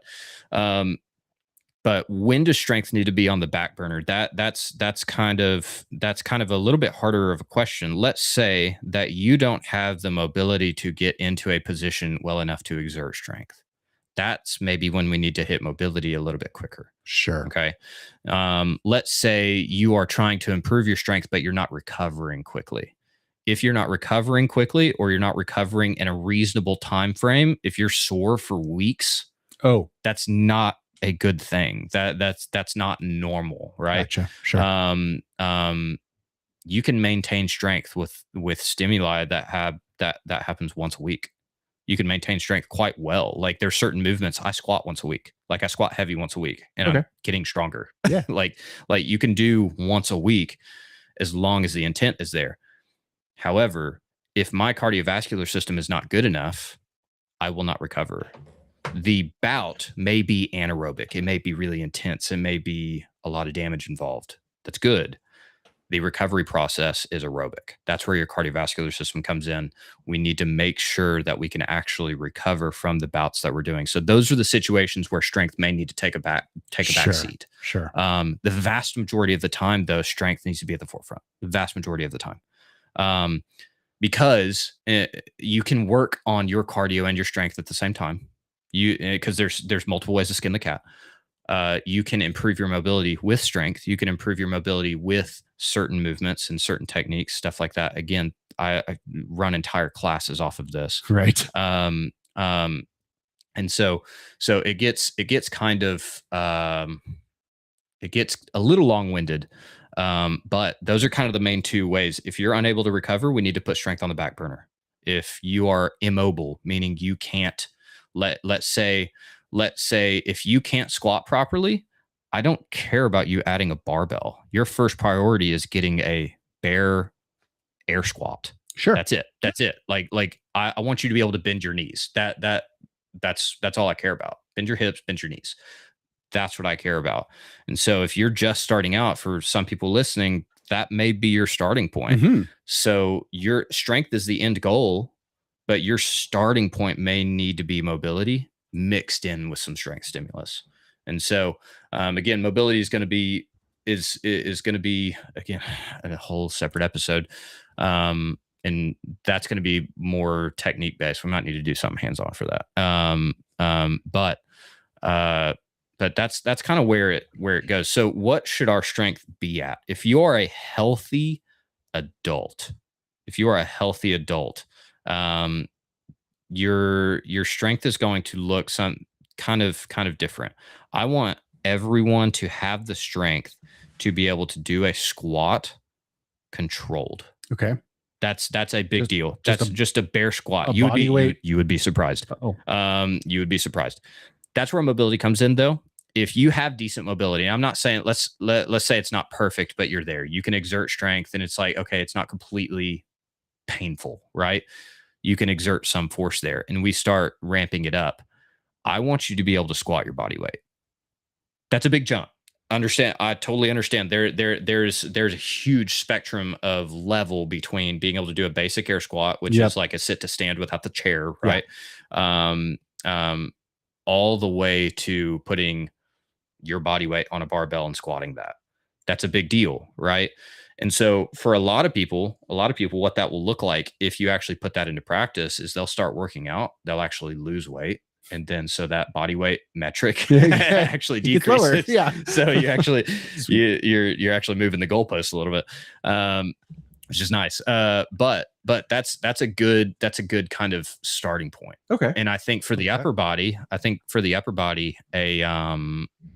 being able to do a very, very clean push up is really valuable. Like being able to do that relatively pain-free. Sure.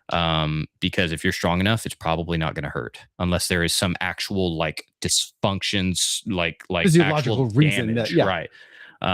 Because again, injury history is going to change everyone's experience. Yep. So I can talk about this till I'm blue in the face.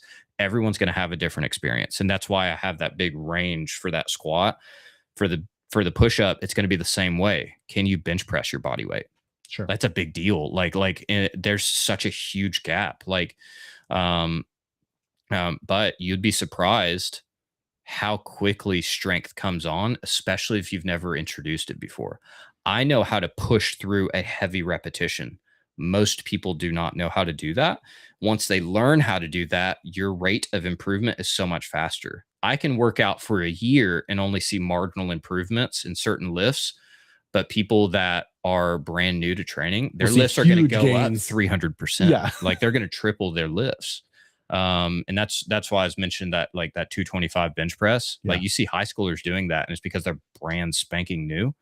It's like I didn't do bench press consistently. I've always done it, but it's never been consistent until like the past 2 years. Oh, And so it's like I've seen okay. like huge increase in my bench press specifically, but like my squat has been just like, oh, because you've done that for I've done it for years and years and years. So it's the law of diminishing returns. Yes.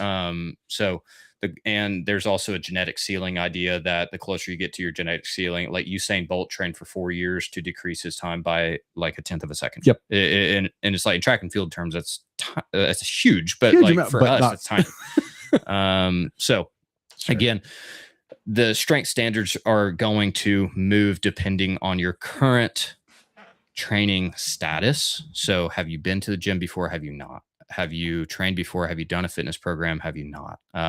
Are you injured? Were you injured? What injury was it? If you got hit by a car and you snapped your femur, that's a very different injury than breaking your wrist when you were in middle school. Yeah. That's Sure. that's very different. So everyone's injury history is very, very different.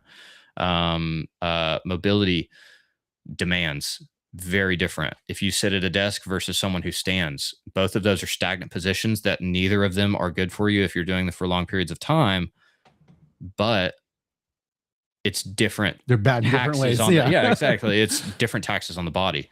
So again, all of this is going to be different. If you are healthy and you are you don't have any major things, let's see if I can find it. I should have had it pulled up. That's a lack of preparation on my part.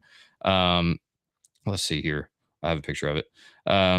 So we have, again, mentioning the kind of GBRS standards they put out, and this is these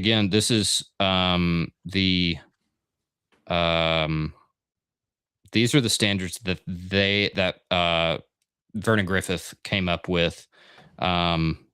So they have 3 tiers. Found it. They have 3 tiers, and there is the standard. So that's kind of like the bar. That's kind of where we want to get to, right?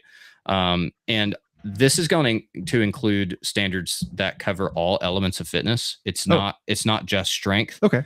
But like we said, certain things require requisite strength. Sure. So like I'll talk about the strength ones first and how they correlate to the others. But the standard, so the first tier that they present, and again, this is on their website. They have YouTube videos. Like, this is public stuff. I'm not stealing anything from them. I'm advertising. Yeah, right. Call me. So you have several different. You almost treat it like the combine, like NFL combine. There's certain things that they're testing. Okay. And so they have the standard tier, they have the elite tier, and they have their quote, be a pro. I just say pro because it's a mouthful. So as far as like true strength metrics, the trap bar deadlift, it's a deadlift. You're picking something up off the ground. That's kind of the truest metric of strength. And so their standard.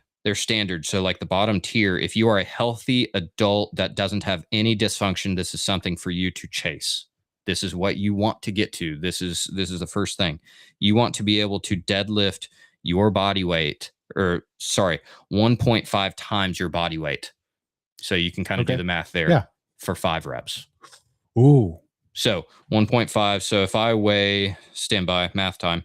If I weigh 165 times 1.5 equals, that standard is lifting 245 if you want to do 5 reps. Yeah. The exact math is 247, but no one wants to put that on a barbell. That's weird. Yeah.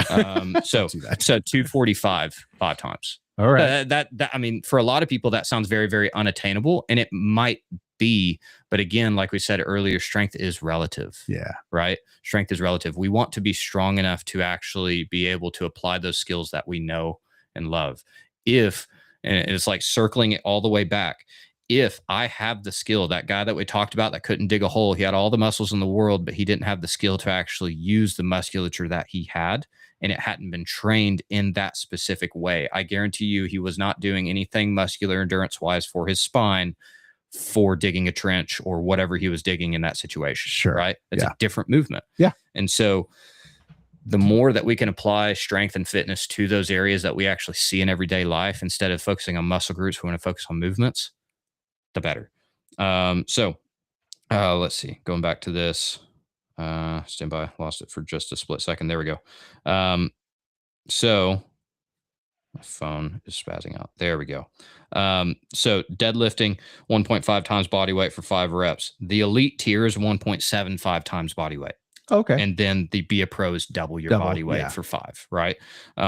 So bench press, that's the next closest for a strength thing. So it's body weight for reps.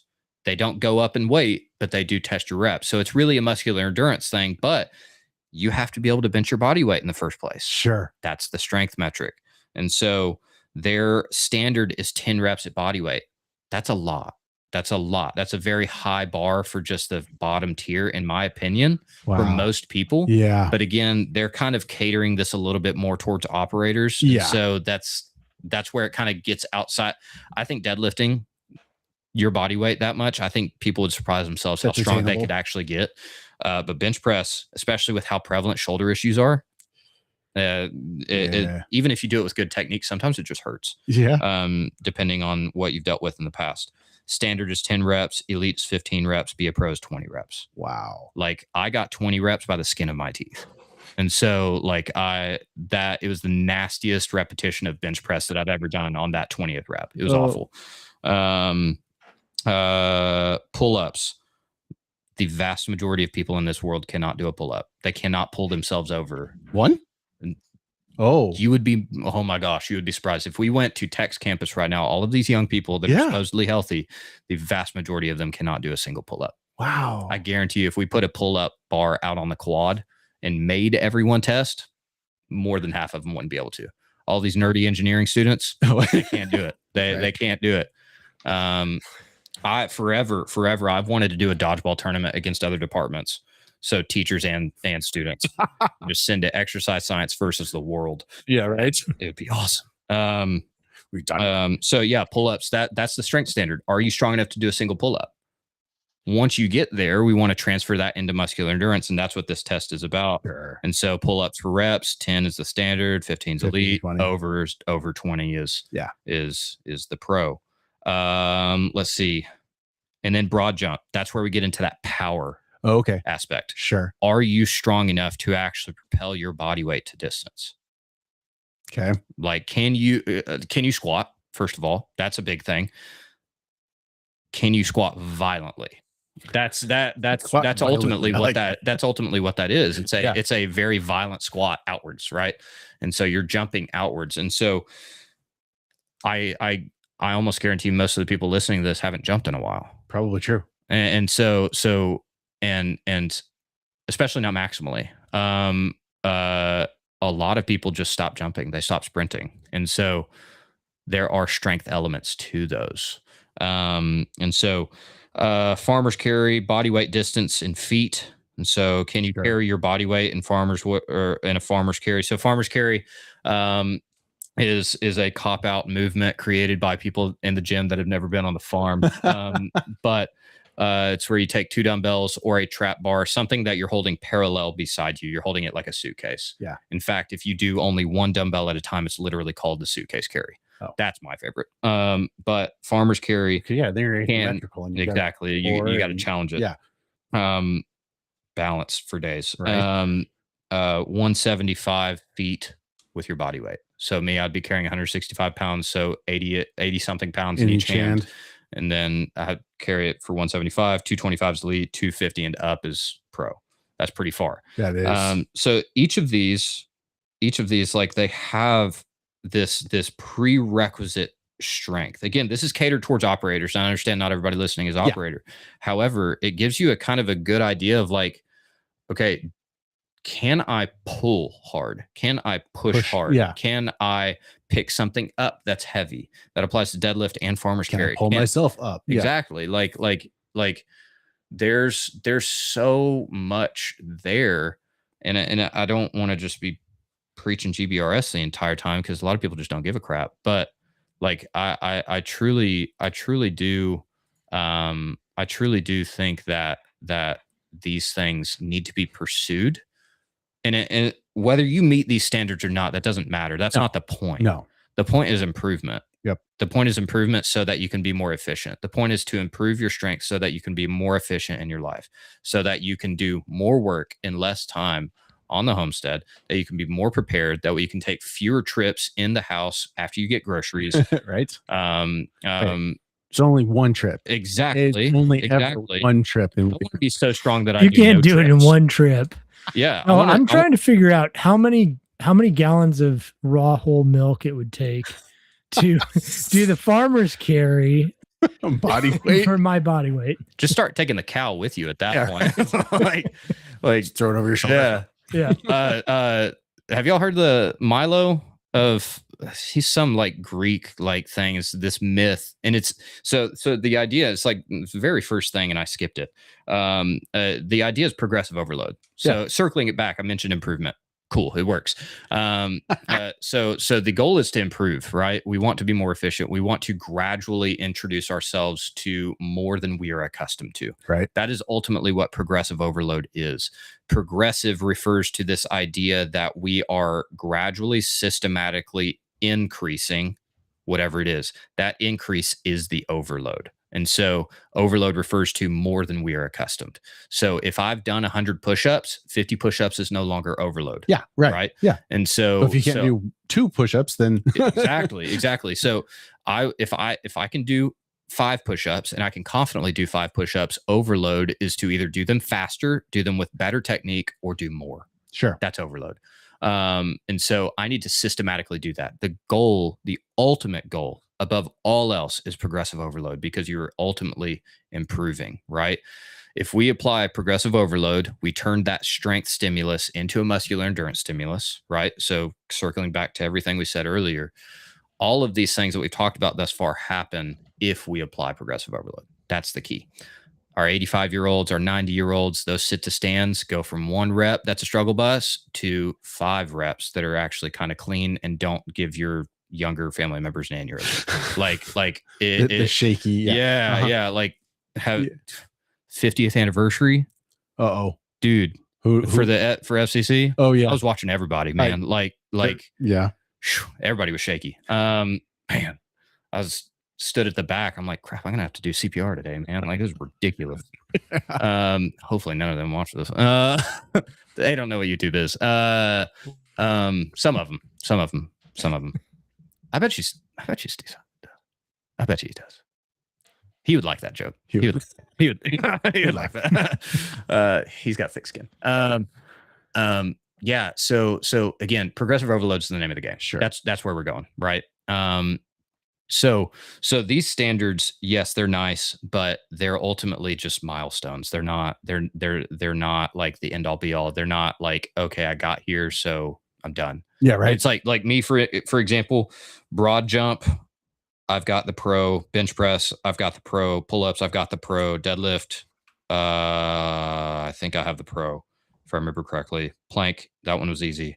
Farmer's carry, got it. The only one I haven't tested is an 800-meter run, and it's because I don't want to run a half mile. That just sucks. It hurts, and I'm a wuss.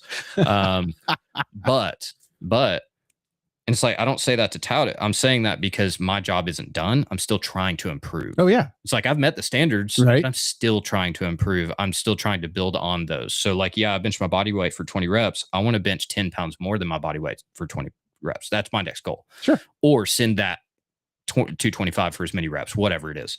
I want to broad jump further. I want to have a higher vertical. Like, right. I want my vertical to surpass my age. That's my active goal right now. Sure. Like literally, I want my vertical in inches to surpass my age in years each year for as long as I possibly can. Sure. Genuinely. And having those metrics, like you can't monitor your capabilities if you don't have those metrics. Exactly. So that's where having the gym is really important. Yep. Keeping track of your workouts, keeping track of what you do. Having a diary or something. 100%. I have a running Google Doc, and I can show it to Jared because he's here. I have a running Google Doc of workouts that I basically like loaded in, and like I press enter a bunch of times to where it lowers it, and then I put in each new day. So Nice. I have this log. Oh yeah, there you go. And it's just a running log. I can access that from my computer. I can access that anywhere. That's and cool. I can press, or I can do like the search and replace function. Right. I can search bench press. I can see every time that I've done bench press, every weight. And so if I do something that was like kind of surprising in the weight room, was that a personal record? I can go check. You can go check it quickly. Nice. And so that's kind of nice. But tracking your stuff is very, very important, because again, you've got to be able to keep track of those metrics. You've got to be able to see improvement. Because sometimes a mirror can lie to you. Sometimes your subjective feelings can lie to you. And so tracking those numbers is valuable. If standing is hard, you need to keep track of how many times you stand per day. Like that's your metric that you're tracking. Yeah. That's the strength value. That is your weight room. Your living room is then your weight room. Sure. And so everyone has a different starting point. It doesn't matter if you're 10, it doesn't matter if you're 100. Strength is huge. And so what does that look like? It means going to a gym. If you can't go to a gym, find something that is heavy for you around the house and move it safely. If it causes pain, if it causes more than a 3 out of 10, consult somebody first. Yeah. It's like, I can't watch everybody, but like reach out. Hey, should I be doing this? And I guarantee you, if you reach out to a physical therapist that's worth their salt, yes, they're going to say yes. Yeah. And they're going to teach you how to do it more than likely. PTs are awesome. Yeah. It's like we could get into programming. I don't,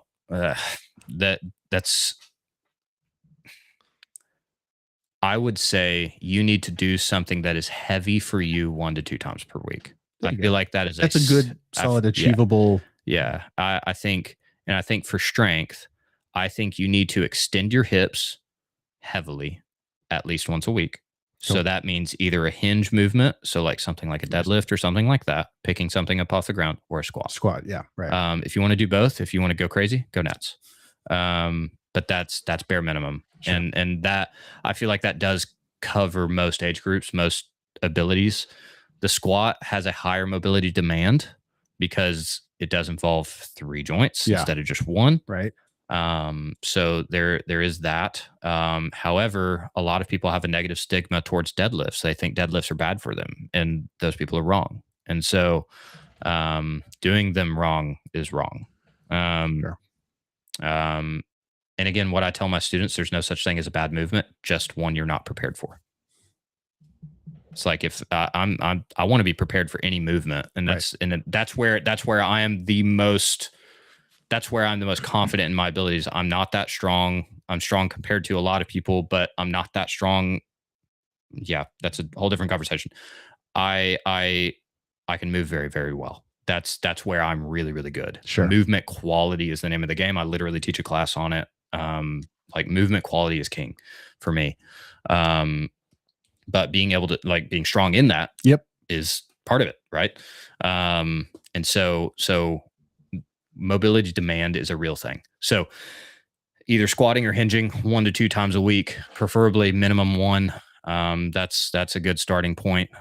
So that sit to stand without a chair, and do it. If it feels heavy, stay there for a while.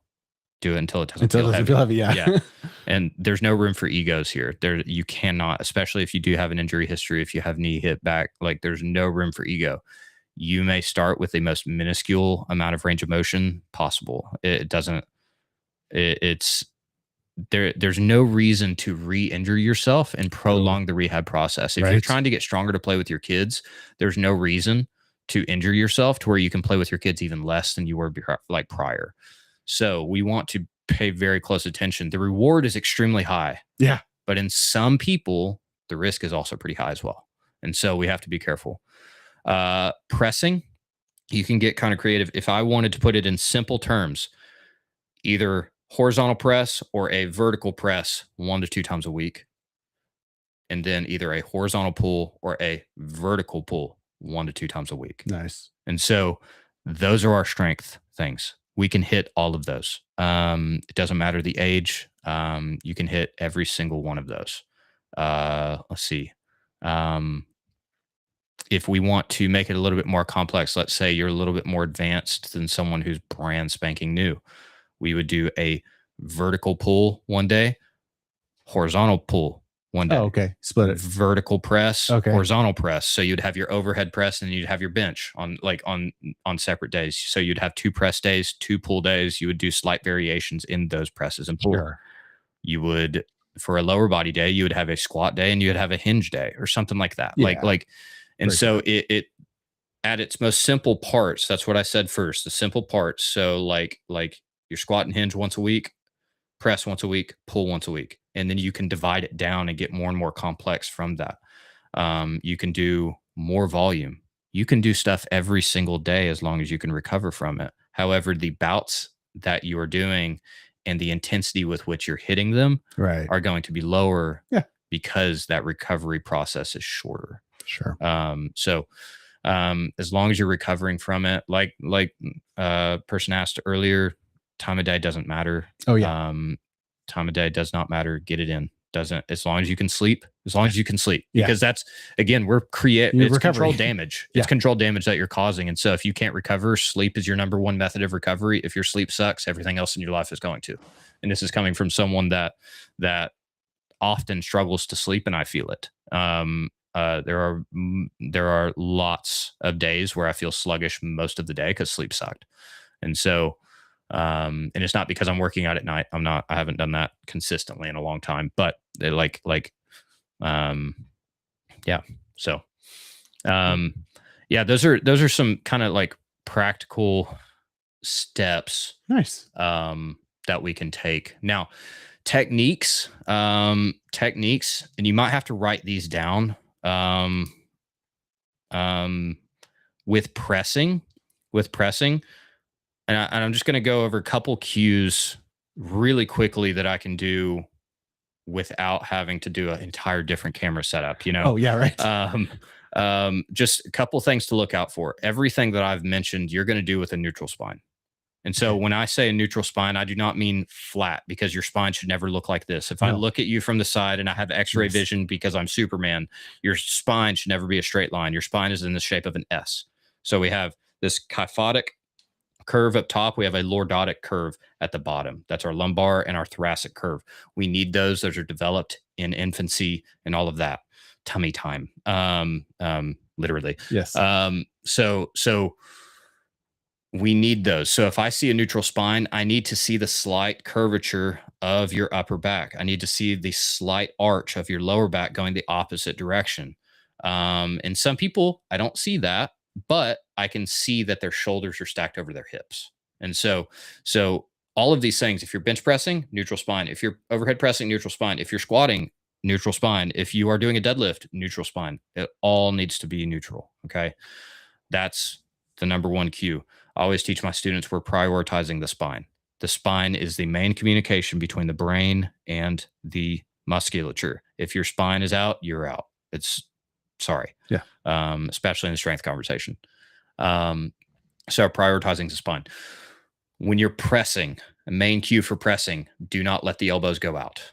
If you're bench pressing, I shouldn't see the elbows go out. If you're doing a push-up, I should not see the elbows go out. If you're doing an overhead press, I should not see the elbows go out. Even if it's like this, I shouldn't see the elbows go out. The elbows need to stay as in as possible. This is what we call external rotation. You're turning everything out. When you're doing a bench press, you're trying to bend that bar in half the best that you can. If you're doing a push-up, you're screwing your hands into the ground. If you are pressing overhead, you're bending that bar. Kind of the same thing with pulling. You want your elbows in. You want your pull-ups to have elbows in. You want that, and again, you can get more advanced. With pulling, you can get more creative. You can get wider to hit different parts of your back. Yeah, right. But we're getting into the nitty-gritty. That doesn't apply to most of the people that are watching this. Right. If they want it, I'll absolutely go into detail. I love that crap. But those are just some really quick things. For squatting and for hinging, I never want to see your knees. If you're looking down at your knees, it's hard to show on camera. If you're looking down at your knees and you squat and your knees are inside of your feet. Oh. If your knees are inside of your feet, no go. Stop. Don't pass go. Don't collect $200. Stop. Like, you want to fix that. your knees need to track with your toes. If your toes are pointed at X number of degrees, your knees need to track that or slightly outside. Okay. Very slightly outside. That's the external rotation we talked about. Same thing at the upper body. Your shoulder and your hip actually act very, very similar to one another conveniently. Makes it easy to teach. The Lord did that. So I usually teach athletes to track their kneecaps over their pinky toes. And so it maintains that in line with the feet, everything. If you're squatting, do that. If you're hinging, if you're doing a deadlift, again, the knees should not cave in. They should stay relatively out or at least in line with the toes.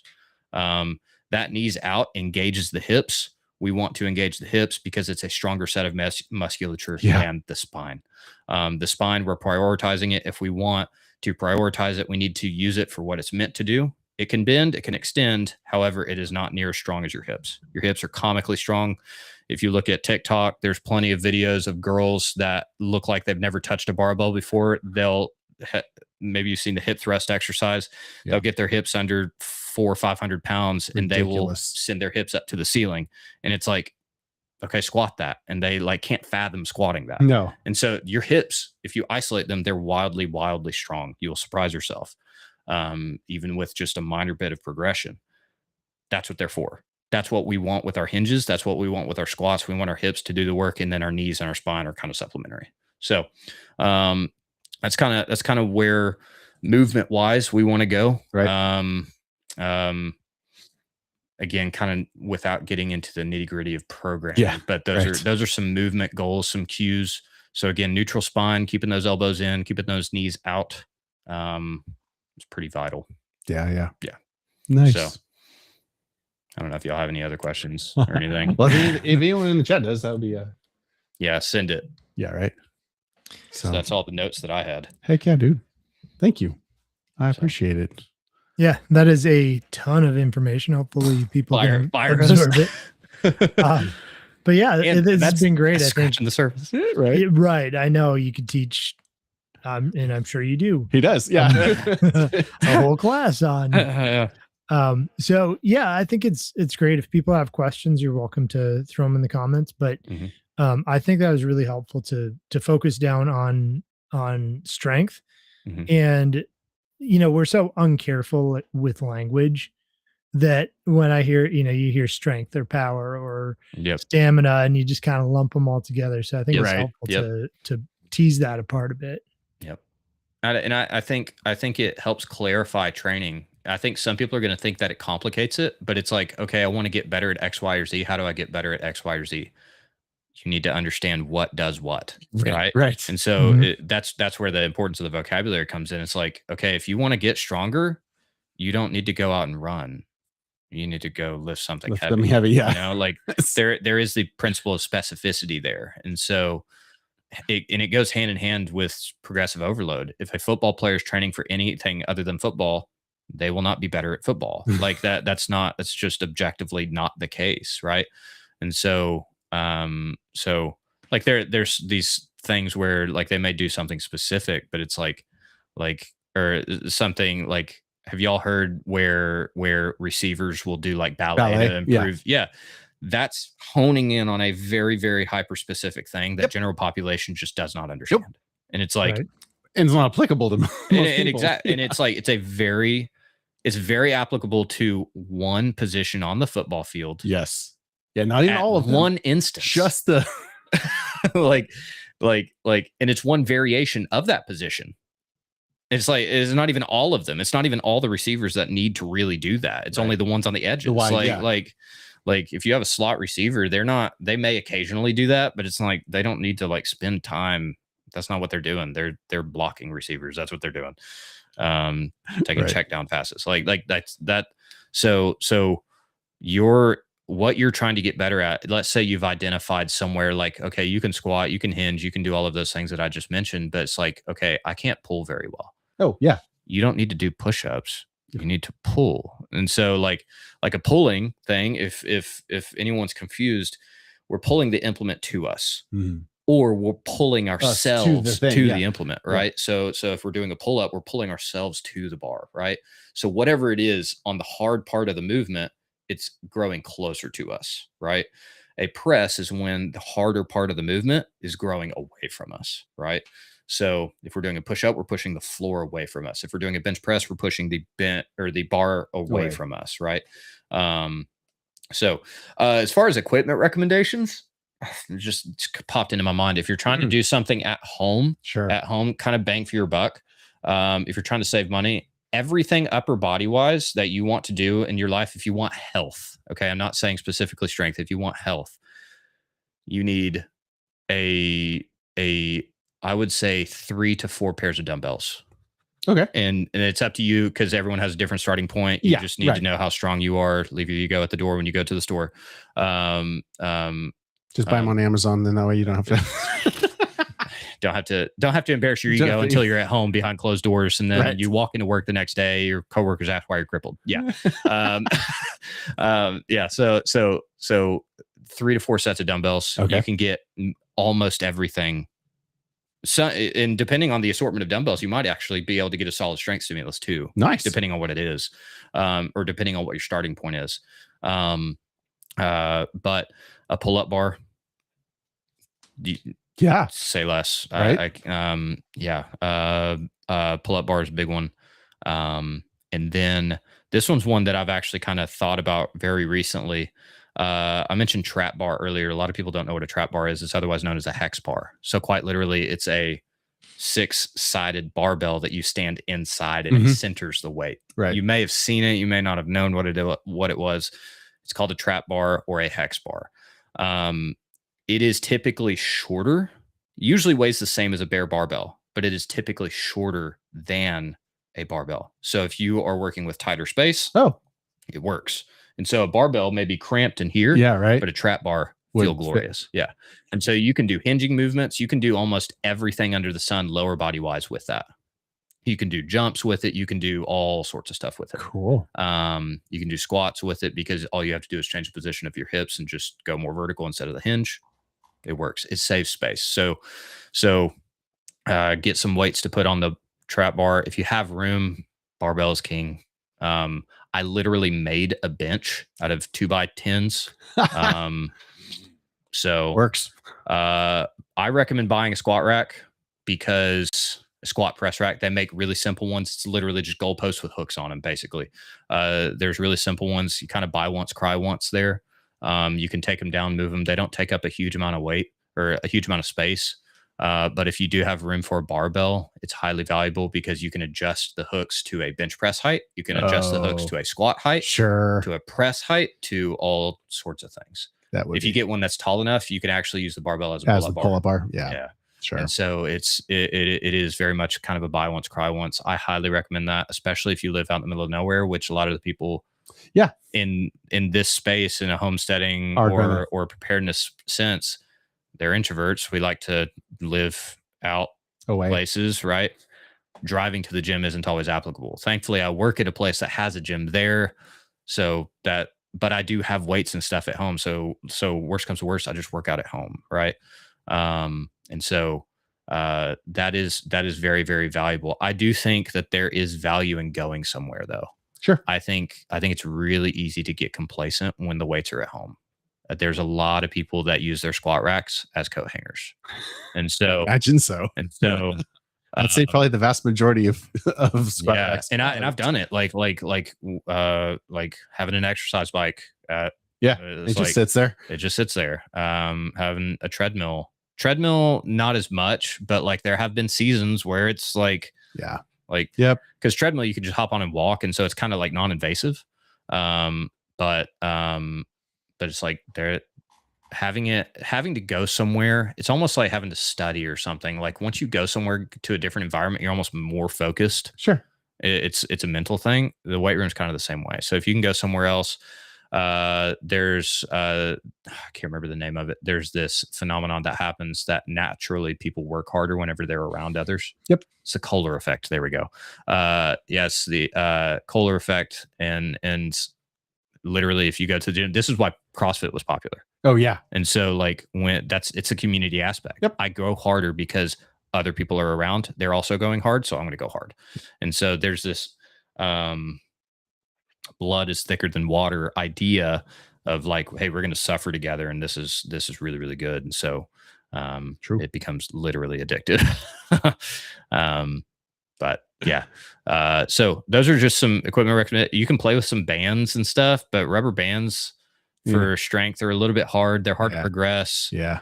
Different brands give different resistances for a certain color, for a certain width, for a certain thickness. Yeah. They're valuable, but it's like, but they also get really expensive. Like if you get some that are worth a crap, they're so expensive. Like just get weight. Yeah. Rogue Fitness has some of the best bands, best rubber bands on the market. And it is outrageous how much a tiny little band that is that big around costs. It is nuts. Like we recently spent like hundreds of dollars on like a class set of them. Oh my! They're rubber bands. Yeah, right. Like they are large versions of what you put on an envelope. Like it's wild. It's wrong. I think it's oil prices. Honestly, I think that's why it's ridiculous, because tires are the same way. But yes, yeah. So I think you could go that route. You can definitely get a good fitness stimulus with bands, but it's hard to progress. It's just, it's because it's hard to know how much weight, because the further you stretch it, the more weight it is. Yep. So it becomes a little bit subjective. It's hard to measure. Let's see. Trying to make sure I'm not missing anything here. You're good. You're good. We can always have you back again. No. Yeah, I think that again, yeah, barbell, dumbbells, bench, and squat rack. And again, that's not a crazy space. No, it's not space, because a space like this can totally you put the pull-up bar above the squat rack, you're done. That is 36 square feet. I'm thinking like 9x4. Like that's not a huge amount of. Now it's cramped. You're going to feel cramped, but it's definitely usable for sure. Nice. So awesome. Yeah. Well, thank you, man. Absolutely. I don't see any questions, so they're done with me. It's all good. Yeah. Thank you for coming in and kind of elaborating more, drilling down on a certain topic. I think that's helpful.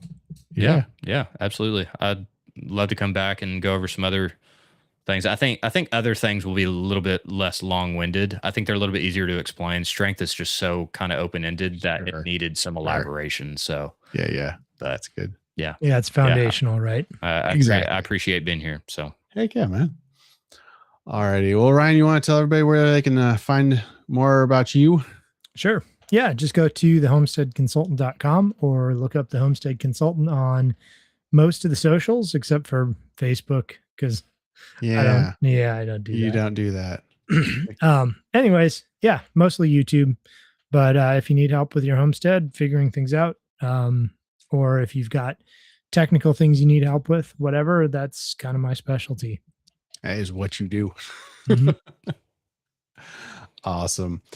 And I am Jared Wilson. I own Resilient Living. So we sell guns and ammo, knives, camping stuff, outdoor stuff, homesteading books. I like to solve problems kind of like Ryan. I just do it from the other side of the equation. So yeah, if you are in the Middle Tennessee area, come by the shop right on Highway 111 between Sparta and Spencer.